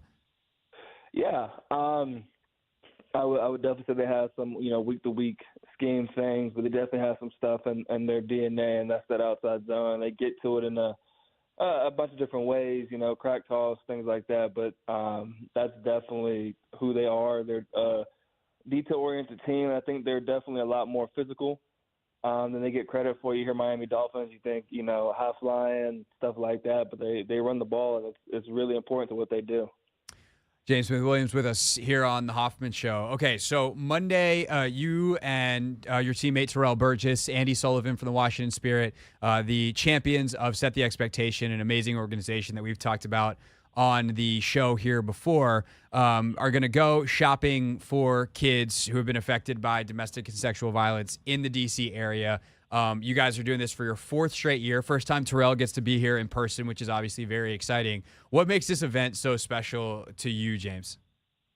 For me personally, it's definitely my inner kid gets to come out, right? I have the wonderful opportunity to go and shop on behalf, really, of the kids and these shelters and in this housing. And, it's exciting for me to know that I can, I guess, for lack of a better word, get to play Santa Claus along with, Andy and Terrell and whoever else is there, and really kind of make the holidays special for these kids and let them know that, hey, there's people out here who are thinking about you and who care about you. Yeah, definitely. And you guys listening can actually go and shop as well. There's been an online fundraiser going that, thanks to the extreme generosity of so many, great donors. Some have given a lot of money, but also a lot of small donors as well. They have, I think we're up to $15,000 now, James, is the amount that you guys are going to have to spend. Like, have you ever thought about spending $15,000 at a toy store before, first of all? Not at a toy store. Maybe a car dealership as a start of something? Other places, right, it's come up, but not at a toy store. But no, it's really exciting. I am so thankful and blessed and honored, and I know everyone in STE and Terrell, Andy feel the same way. This has been, I think, to date, the most we've raised by far, and to see the community's response is incredible, and we're just so thankful, so grateful to be able to be in a position to go out and help these kids with that money. And if you want to contribute, you can donate by texting Toy Drive 2023 to 44321. That's Toy Drive 2023 to 44321. I'll make sure I also post up a fresh link on my Instagram story at Craig_Hoffman. And then if people want to come hang out in person, and James was like, no, we need to have the community come out, which is always cool to see people come together. It's at Child's Play on Connecticut Avenue, Northwest DC, 5:30 p.m. on Monday. Child's Play is a great local toy store, so it's great to support them as well as obviously getting their toys and taking them to these kids who are going to be able to enjoy it. I'm also just thinking, James, like, we've had some fun the last couple of years with the receipt from this thing. How big is this year's receipt going to be? $15K all at once on one receipt. I'm trying to think, like, how much did we spend last year? Because that thing was like 10, 12 feet long last year at least. Oh man, maybe 6 or 7. And so we're talking at least double that. I think at least double. It's going to be insane. I'm just trying to, like, that's. And the piles of toys, we definitely got to get a U-Haul this year. Can't be messing around with that. Right. So if people want to, again, go hang out, Holiday Toy Drive, Monday, 5:30 at Child's Play in Northwest DC. But I want to close out with some fun, James. I had an idea. This is very Rachel style idea, but I was trying to think of how to have some fun with you, Terrell, and Andy. And so I created in my head here what I'm going to call the Champions Challenge. So in the following events, who would win between you, Terrell Burgess, obviously your teammate with the Commanders, safety and special teams ace, and Andy Sullivan, U.S. Women's National Team and Washington Spirit midfielder. If you guys ran 100 yards on a field, football or football, if you will, who wins the 100-yard race? 100-yard race, I have to go Terrell. I think that's probably correct. Yeah. Yeah, he's very fast. He's very fast. If we turn that into a mile, though, can Terrell still beat Andy? I know that's not your strong suit. No, I'm out early. I think Terrell is out maybe at the 800 mark. Okay. And I think Andy takes that one. Yeah, because there's always that distance where the speed and because Andy's very fast, but I mean Terrell runs what, probably a 4.4. Yeah, of course. Yeah, so like the speed at some point gives out to the endurance that Andy has. All right, I was then like, all right, I gotta give James something. I gotta throw James a bone some way. So we go with like a strength exercise here. If you have to squat, let's say half your body weight for like maximum reps. That way you get to scale a little bit. So to whatever you weigh, cut that in half, put it on a barbell. How many reps can you get? Do you think you could outlast Terrell and Andy if they were trying to do the same? Yes. How many reps? Oh, man. That's basically just body weight squats at that point. That's so light. You weigh what, like 260, 265? Yeah, about 270-ish, yeah. 270, so that's, 135 for you. Yeah, that's pretty easy. Maybe we should just do your body weight on the barbell. That's at least a challenge. That'd be more challenging for sure. That would probably end around in the high 20s, low 30s, I think is reasonable to say. I feel like that would be a fun competition. I don't know when we would do it other than this very silly radio show that I host and doing it in theory, but I feel like that would be a good one for all involved. All right. And two, I think I could take them both in like a 10-yard dash. Oh, okay. I'm taking that one too. Okay, so the 10 is where, that's just your get off on a snap. 'Cause I think we would have to start it with a football on a stick. That's the obvious way to make sure that you win. Only fair way. Yeah, okay. Only fair way. All right, that feels more doable than getting everybody under a barbell. All right, so James Smith-Williams at 10 yards, Terrell at 40, Andy at a mile, and squat competition TBD. James, this was great as always. Much appreciate your time. Best of luck with everything on Monday. I'm really bummed that I can't make it, but I know it's going to be a rousing success. And again, if people want to show up in person, you can go to Child's Play, which is 5536 Connecticut Avenue Northwest on Monday, or you can donate by texting Toy Drive 2023 to 44321. James, appreciate you, buddy. Thank you. Yeah, of course. Thank you. That is James Smith-Williams. Mark Schlereth with us next.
It is the Hoffman Show on the Team 980, always live as well on the free Odyssey app. Thanks again to James Smith-Williams for joining us.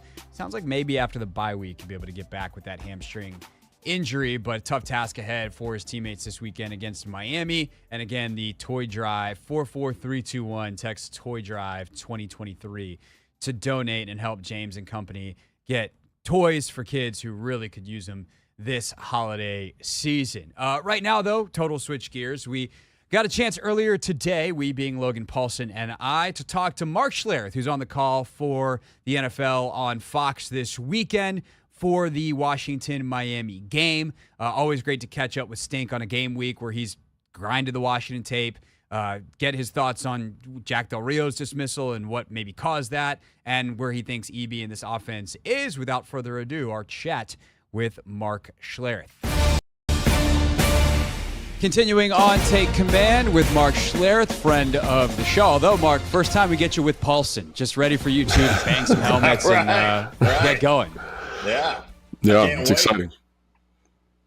So I wanted to talk to you first, Mark. I know you spend so much time grinding the tape, and I think you have a great perspective when we have you on, because like we spend a lot of time watching Washington, but then you spend a lot of time watching Washington because you call their games and you have an interest here, but you also watch everyone else that you cover week in and week out for Fox. And you're obviously local there in Denver as well. When you look at this defense and ultimately Jack Del Rio getting fired after last week's game, and you look at the issues that they've had, do you see those as schematic personnel? Obviously, there's probably going to be some mix of both, but like, what's the balance there in what you've seen? Well, I think the biggest thing, for me is the number of explosives given up. And Washington leads the league in explosive plays. And at last year, I don't know if they led it for the entire league, but I know the first 8 or 9 weeks they were number one in explosives given up as well. Those things to me are, kind of part and parcel of both, from a talent level or from a player level, but also probably more on the schematic standpoint of things. When I watch teams make mistakes, when I watch teams get beat over the top, when I watch teams constantly give up big plays, that to me is guys not understanding what their responsibilities are. And oftentimes that comes with too much on your plate. You're asking somebody to do too much, or you haven't minimized the menu to a point where guys play fast and guys can play hard. And listen, anything from a player's perspective to me is the more I have to think, the slower the game goes for you as a player. And I want things to be simplified. I want to simplify things for myself, and I want to be able to play at a incredibly fast pace. And it gets to one of those things like it doesn't need to be perfect. It never is perfect, right? So many coaches, I think, get concerned with, hey, we've got the perfect adjustment to this, and like part of it is, hey man, if they get us with this, they get us. Like, but I just want to line up and play hard and play fast. And I think, especially in today's day of the NFL, where there are so many adjustments and so many formations and so many motions and shifts and all that stuff, you can get mesmerized with all the periphery stuff and not be ready to get punched in the mouth. And that to me is football in its essence. And when I watch them, I just see big play. Like in that Giants game, they had 5 sacks in the first quarter. They had, I think, 8 total sacks and a bunch of tackles for losses. Yet they still found a way to give up, 6 or 7 explosive plays in the passing game and several touchdowns in the passing game, where you're just like, what are you doing? Like you give up a wheel route to Saquon Barkley, and you're like, dude, you got to play that high to low. You can't jump on the out part of that. Like, you've got to be able to say, we'll give up that 4 yards or that 5-yard out to make sure you don't get us big time over the top with a rookie quarterback who, let's face it, is questionable. So like all those things. That's just a very long-winded answer. I apologize.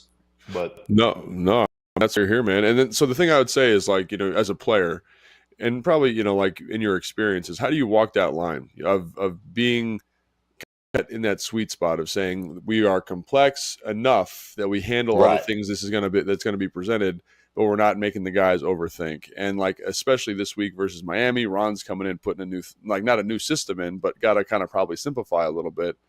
Where's that line for you? And like what's the expectation for Ron going into this game?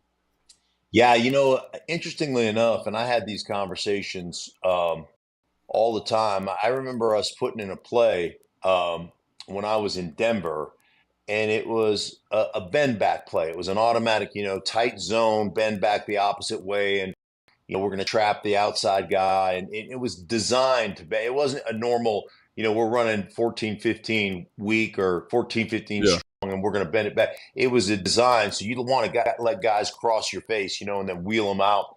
And the coaching staff put it in, and they were like, okay, we're going to run, for instance, it was going to be 14-15 bend. So if we went 14-15 bend, we're going to run, they would call it 15 bend, but we would run it to the 14 side and bend back to the left side. Confusing. Yeah. And I'm like, I told the coaches in the meeting, I go, that's the dumbest thing I've ever heard of. And they're like, no, because we're running. Eventually, we want to get to the left side, so we're going to go. And I go, no. If you're going to call it that way, just call it 14 bend. We're going to go back to the opposite side. And I argued literally with my coach and our coordinator. I argued for 10 minutes, and I said, listen, that I have to think about that, and if I have to think about that, like at least one of our fullbacks and one of our tight ends and somebody else is going to screw this thing. I guarantee you, we're going to have 3 or 4 busts. Mark my word, we'll have a bust or 2. And sure enough, we go to practice. We bust it 3 times. And the coaches go, okay, now it's called 14 bend, right? But sometimes you got to listen to your players, right? Because we're the ones that have to go out on the field and execute it. And just little things like that let you play fast, that let you play on pace. And as a player, I thought it was always important to have that give and take. When a coach installs something, say, I get the concept, right? And I see how that works on a grease board, but let me tell you how it works in a game. And you've got to have that level of respect, and you've got to be able to have, and it's not one of those, we fight about it, but it's one of those things from a mutual respect standpoint. And so I think sometimes your players have to let the coaches know that, hey man, it doesn't make sense in my head, right? I can't simplify it enough. And the guys for me that have the greatest success in the league, like when I talk to quarterbacks around the league, guys who make it simple on themselves. Like just can go, hey man, if I get a single high, essentially, man, I know if I get a single high safety, man, I'm throwing out to the edges, right? I got one-on-ones out to the edges. I'm going to throw a comeback, or I got access to the outside. And if I get 2 highs, I'm going to concentrate on getting, my number 3 receiver in a 3-by-1 formation matched up on the middle linebacker. And that's my best matchup, so I'm going to throw it in the middle of the field. And guys that just have an ability to make the game super simple for themselves like that, it's like those guys play fast. And I think you as a coach need to make it that way on your players, to make it that simple. And, then you make it complex by motioning guys and moving guys and getting into different personnel groupings and making people communicate. But at the essence, it's just a really simple game. Yeah, no, I hear you on that, and something we've talked about a lot in terms of this defense and where it feels like there's confusion. It's also a line we've talked about with the Commanders' offense, and how much is on Sam Howell's plate? What's Eric Bieniemy doing to make Sam Howell's job easier? I feel like I asked you this basically same exact question, 5 weeks ago when it was last time you had these guys for Fox. But what have you seen from Sam and Eric and how their relationship has evolved in this, middle third of the season? Well, I will certainly say they have definitely got under center more, which I think is important, because I think that it's really hard to run hard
goes,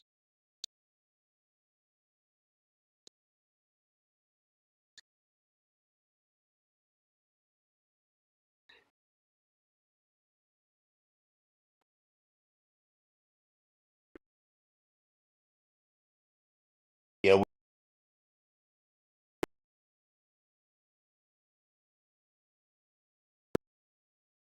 talking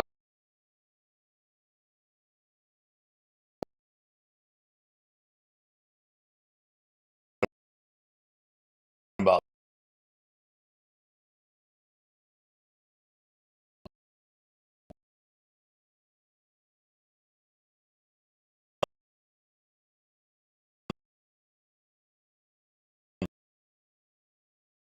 versus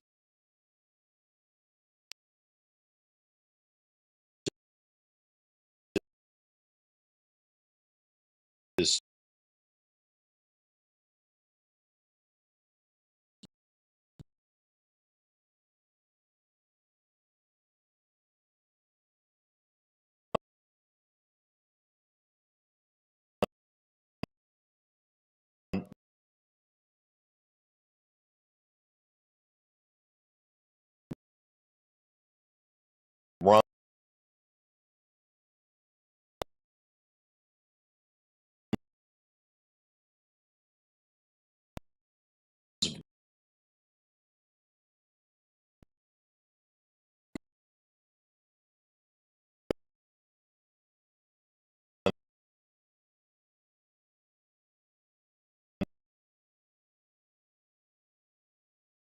you know,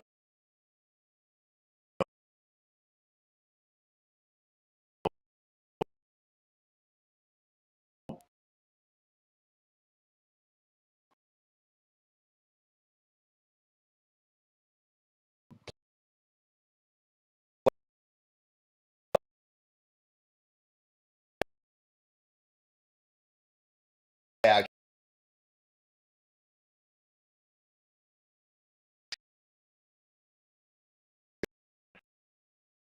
versus under center.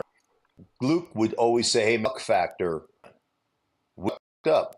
Like we will play that from high to low, so I can still hit all my drops and get routes, which is really what you're trying to get. Like that you're trying to get that intermediate that hit those intermediate routes by sucking up or the safety that's rolled into the ball to step up, and now I'm over their head. Safeties are in front of corners, and that's an attack. Well, there's no suck. Shotgun, you catch it, and then you do. Then their brother's uncle can see it, and so they're playing that as a defensive player from playing. And in play action, especially in hard play action, you want them to suck so that, and depending on where you're running, like that entry point, and you hit that entry point, if you just put your nose in there, you're going to get an ugly 4 yards. But all of a sudden, I watch him bounce to the backside where guys are unblocked, and it's a 1 yard gain. And I think you don't trust the fact that I'm going to get enough carries to eventually pop one. So you're trying to pop everyone. And to get people to over pursue so you can cut back, you got to get them with that 4, that 3, that 4, that 5, that 4, that 5, then bam, out the backside. That's how you are effective in the run game. And I watch a bunch of running backs that are going to get 6 carries, and they're like, some bitch, I'm going to try to break every one of these, right? And that's not how the running game works. And that's a failure to me, a failure of play calling. Yeah. Well, I think the other thing I want to kind of double click there is obviously like running the ball is important, and you've got to watch some really good offenses over the course of the year. And yeah. How does Sam, compare with some of these other young quarterbacks in your mind in terms of his development? Obviously, like you mentioned the play calling, how you don't feel like that's maximized here necessarily. Sure. But like comparing him to like Brock Purdy or the kid down in Houston, like where those offenses are a little bit different, what do you see from Sam in comparing him to some of these other young players around the league? I really like Sam. I really like the way he spins the ball. I like the way he throws the ball. I think the other 2 guys that you mentioned have spent so much time over the course of their career under center and working on the timing of the offense through the footwork that is required to to throw the ball. Like a couple of my quarterback buddies always say, the timing of the offense is held in the quarterback's feet. And that's true. And you know this, man, if you're running a flat curl combination, right? I mean, you hit a certain step in your progression, you hit the fifth step, bam, it's to the flat. If that's not open, you hitch up once, you throw it to the curl, right? That's the timing. And the footwork is imperative to be able to throw the ball on time. You cannot throw the ball in this league accurately or on time if your feet aren't correct. And here's an issue with quarterbacking coming out of college into the National Football League. Most of these kids grow up in 7-on-7. Then they go to high school where they're in shotgun 100% of the time. Then they go to college and they're like Bryce Young. The only time he was ever under center at University of Alabama is when they were in victory formation, kneeling on the ball. And so the timing of your feet don't necessarily align with the routes and the route combinations that you're running. And I've had this conversation one-on-one with Sam Howell before. Like, my feet were awful. And it's been a real work in progress here, because that's all I've ever done has been in gun. And when you're in gun, especially gun in college, like, what is completely covered in college is wide open in the National Football League. Wide 100%. Open. Right. And so these guys a lot of these kids don't have the footwork that relates to being able to throw the ball on time. So you're a little bit late. And in this league, if you're a little bit late, that's either a knockdown or a pick six, or, so those are the things that happen. And those are the things that he's really working on. He's definitely improved. But I would tell you that CJ Stroud and Brock Purdy came from a situation where their footwork and their foot energy was much, much better than that of Sam Howell, just simply because they had worked on it throughout their collegiate careers. Yeah, those are probably the two best young quarterbacks in the league right now. Guys drafted the last 2 years, like whether it's PFF grade, quarterback rating, QBR, touchdown, those guys are the top two in basically every single metric. Mark Schlereth on the call this weekend for Fox Sports, Commanders and Dolphins. And of course, make sure you do not miss the Stinkin' Truth podcast, a fine Odyssey podcast.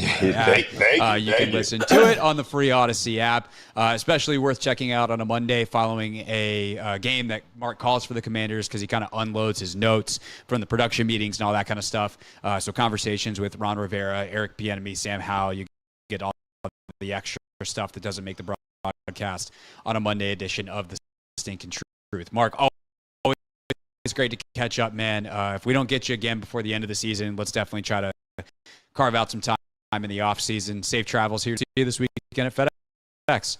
Sounds good, guys. My pleasure. Always great to catch up. Thanks for watching this clip of Take Command. First, why don't you like it? It lets other people know that it was good. Watch it too.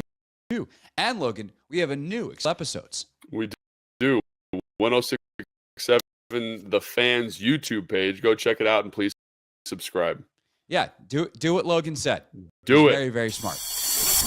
All right, that is Mark Schlereth from Take Command. If you want Logan and I's preview of the Dolphins that precedes that on this episode, make sure you are subscribed, and it'll be in your podcast feed tomorrow morning. Also just confirmed via text that Mark's broadcast partner, Adam Amin, will join us tomorrow at 5 o'clock. Always a delight to have on the show. Great to have my friend visit us on a Friday after his meetings with Ron Rivera and Eric Bieniemy and Sam Howell and everybody. They do the production meetings, and Adam gives us a call, and it is great to have him back on the show tomorrow at 5. Also tomorrow, we got our picks for the week. We go around the NFL. It's a Wizards game day, so we'll talk to Dave Johnson.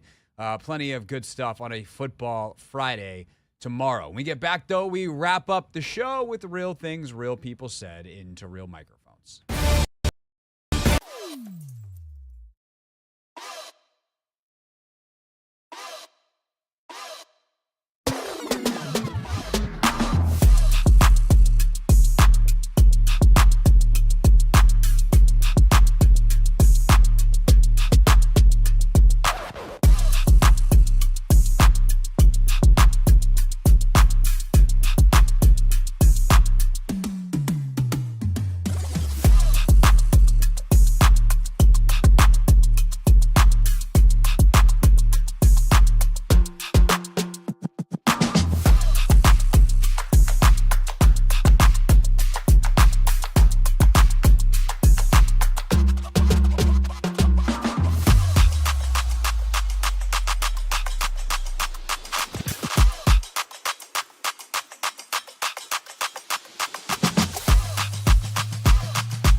It's the Hoffman Show on the Team 980, always live as well on the free Odyssey app. And I gave you the solo shot there for a second. Gave you just the full. Well, I don't need to be on camera right now. As Ant gets down. Buzz, I look like I'm ready to go. It got cold in here all of a sudden. I didn't even see you put on your coat. I got my coat on. Where's your hat? I could. Where are the gloves? Right here. Oh yeah, you're really ready. I'm ready to go after this segment, and this is the latest we've been done this show in like weeks. Where's a Wizards game? Why isn't Dave on right now? Isn't Glenn supposed to be interviewing somebody? Where's Wizards pregame? Oh, they don't play tonight? Where's Maryland at? What is the weather supposed to be like tonight? Because it wasn't that cold today. I don't know, but I got my gloves. I'm ready. Oh, my gosh. You told me to do it. Don't you oh, my gosh, me. 48 degrees. Outside right now? Yep. Then why is it 32 in here? That's a great question, Craig. I want to know who sets the timers in this joint. Who hates us? That the temperature during our show just does wild journeys. Yeah, I'm looking at it right now. Because when I walked in, I think it was at 75, 76, somewhere like that. Yeah, it was like kind of toasty. It is now 70 degrees and dropping. Why do people do this to us? Do you think that this is Essig playing a cruel trick? Because this feels like something Essig would do just to mess with us, but it also doesn't. Like Matt's not cruel. He does love a funny bit. This isn't really a funny bit to do this to us every day. And also, I don't think Matt has access to the timing devices. I was literally just thinking that, but I think Vic might have access to the timing devices. Vic would do that to us. Yeah. I don't know. Maybe. Do you not trust Vic Ferreira? Nah, I trust Vic. Vic might be in wide orbit right now. I don't know. Did we ever figure out what happened yesterday? I don't know. No, we did not. It just fired on its own. It just all of a sudden in the middle of the show, it was like commercial break. We're like, no, we weren't ready to go to commercial yet. Yeah, and it did it twice, and I was a little thrown off. Yeah. Yeah. Kind of a weird thing. So tomorrow on the show, it's Football Friday. I got to check in with DA, see if he's going to come on. We definitely have Adam Amin on the show, 5 o'clock. We definitely are going around the NFL at 5:30. Can Anthony beat me for a third straight week? I forgot. I need to add one. Oh, no. I need to. No, you need to add one to the loss column for both of us because the Vikings pooped themselves on Monday Night Football. Yeah, that was bad stuff. Thanks for that, Josh Dobbs. He almost pooted on himself. 68 and 75. So you have a 7-game lead. Oh, it's down to 7? Yes. It was up to like 12 or like 13, to be honest. It was getting ugly. And then for some Anthony reason. mount a comeback? Yep. The Commanders, no November run this year. Anthony Haney, different story. I'm going to come back, baby. What else we got to mention for tomorrow? Dave, the Wizards. Can the Wizards not embarrass themselves tomorrow night? Oh, we need to pick our game for tonight. Oh, I was like, I feel like I'm stalling for a reason. I haven't figured out what the reason is yet, but there's definitely something that we got to do. Yes. Okay. This tonight, was a very good week for you last year, too. You went 9-2. I went 5-6. Wow. Yeah, we don't have to. You have historical records? Yes. Dang, I didn't know you had it like that. Yeah, I've been keeping track. Well, as we've gone through the season, I've erased last year's. But oh, so you are erasing the historical records as we go? Yeah, pretty much. But I know for the next 5 weeks, I did pretty good down the stretch. Okay, you were just in such a hole last year. Yeah, that's what it was. Tonight, Seahawks and Cowboys. I actually like what the NFL has done with Dallas. They've been doing this since like 2014 because I remember when they did this when I was still working there, when I was at ESPN Radio in Dallas, and they started doing, hey, Dallas, you're going to play on Thanksgiving, and then you're going to play on Thursday night a week later because it's a way to like get an extra primetime game for the Cowboys, which the league wants, without making them play on a short week multiple times. And like I know as a Commanders fan, like people are probably like, well, screw the Cowboys, but like actually kind of dig that. Like as a scheduling quirk, that's a good job by them. And I think they typically play a team that also played the previous week. Like the Commanders have played the Like I think a couple years ago when the Cowboys played someone on Thanksgiving and then the Commanders hosted the Giants, I think they played that next Thursday. So you have back-to-back Thursday games.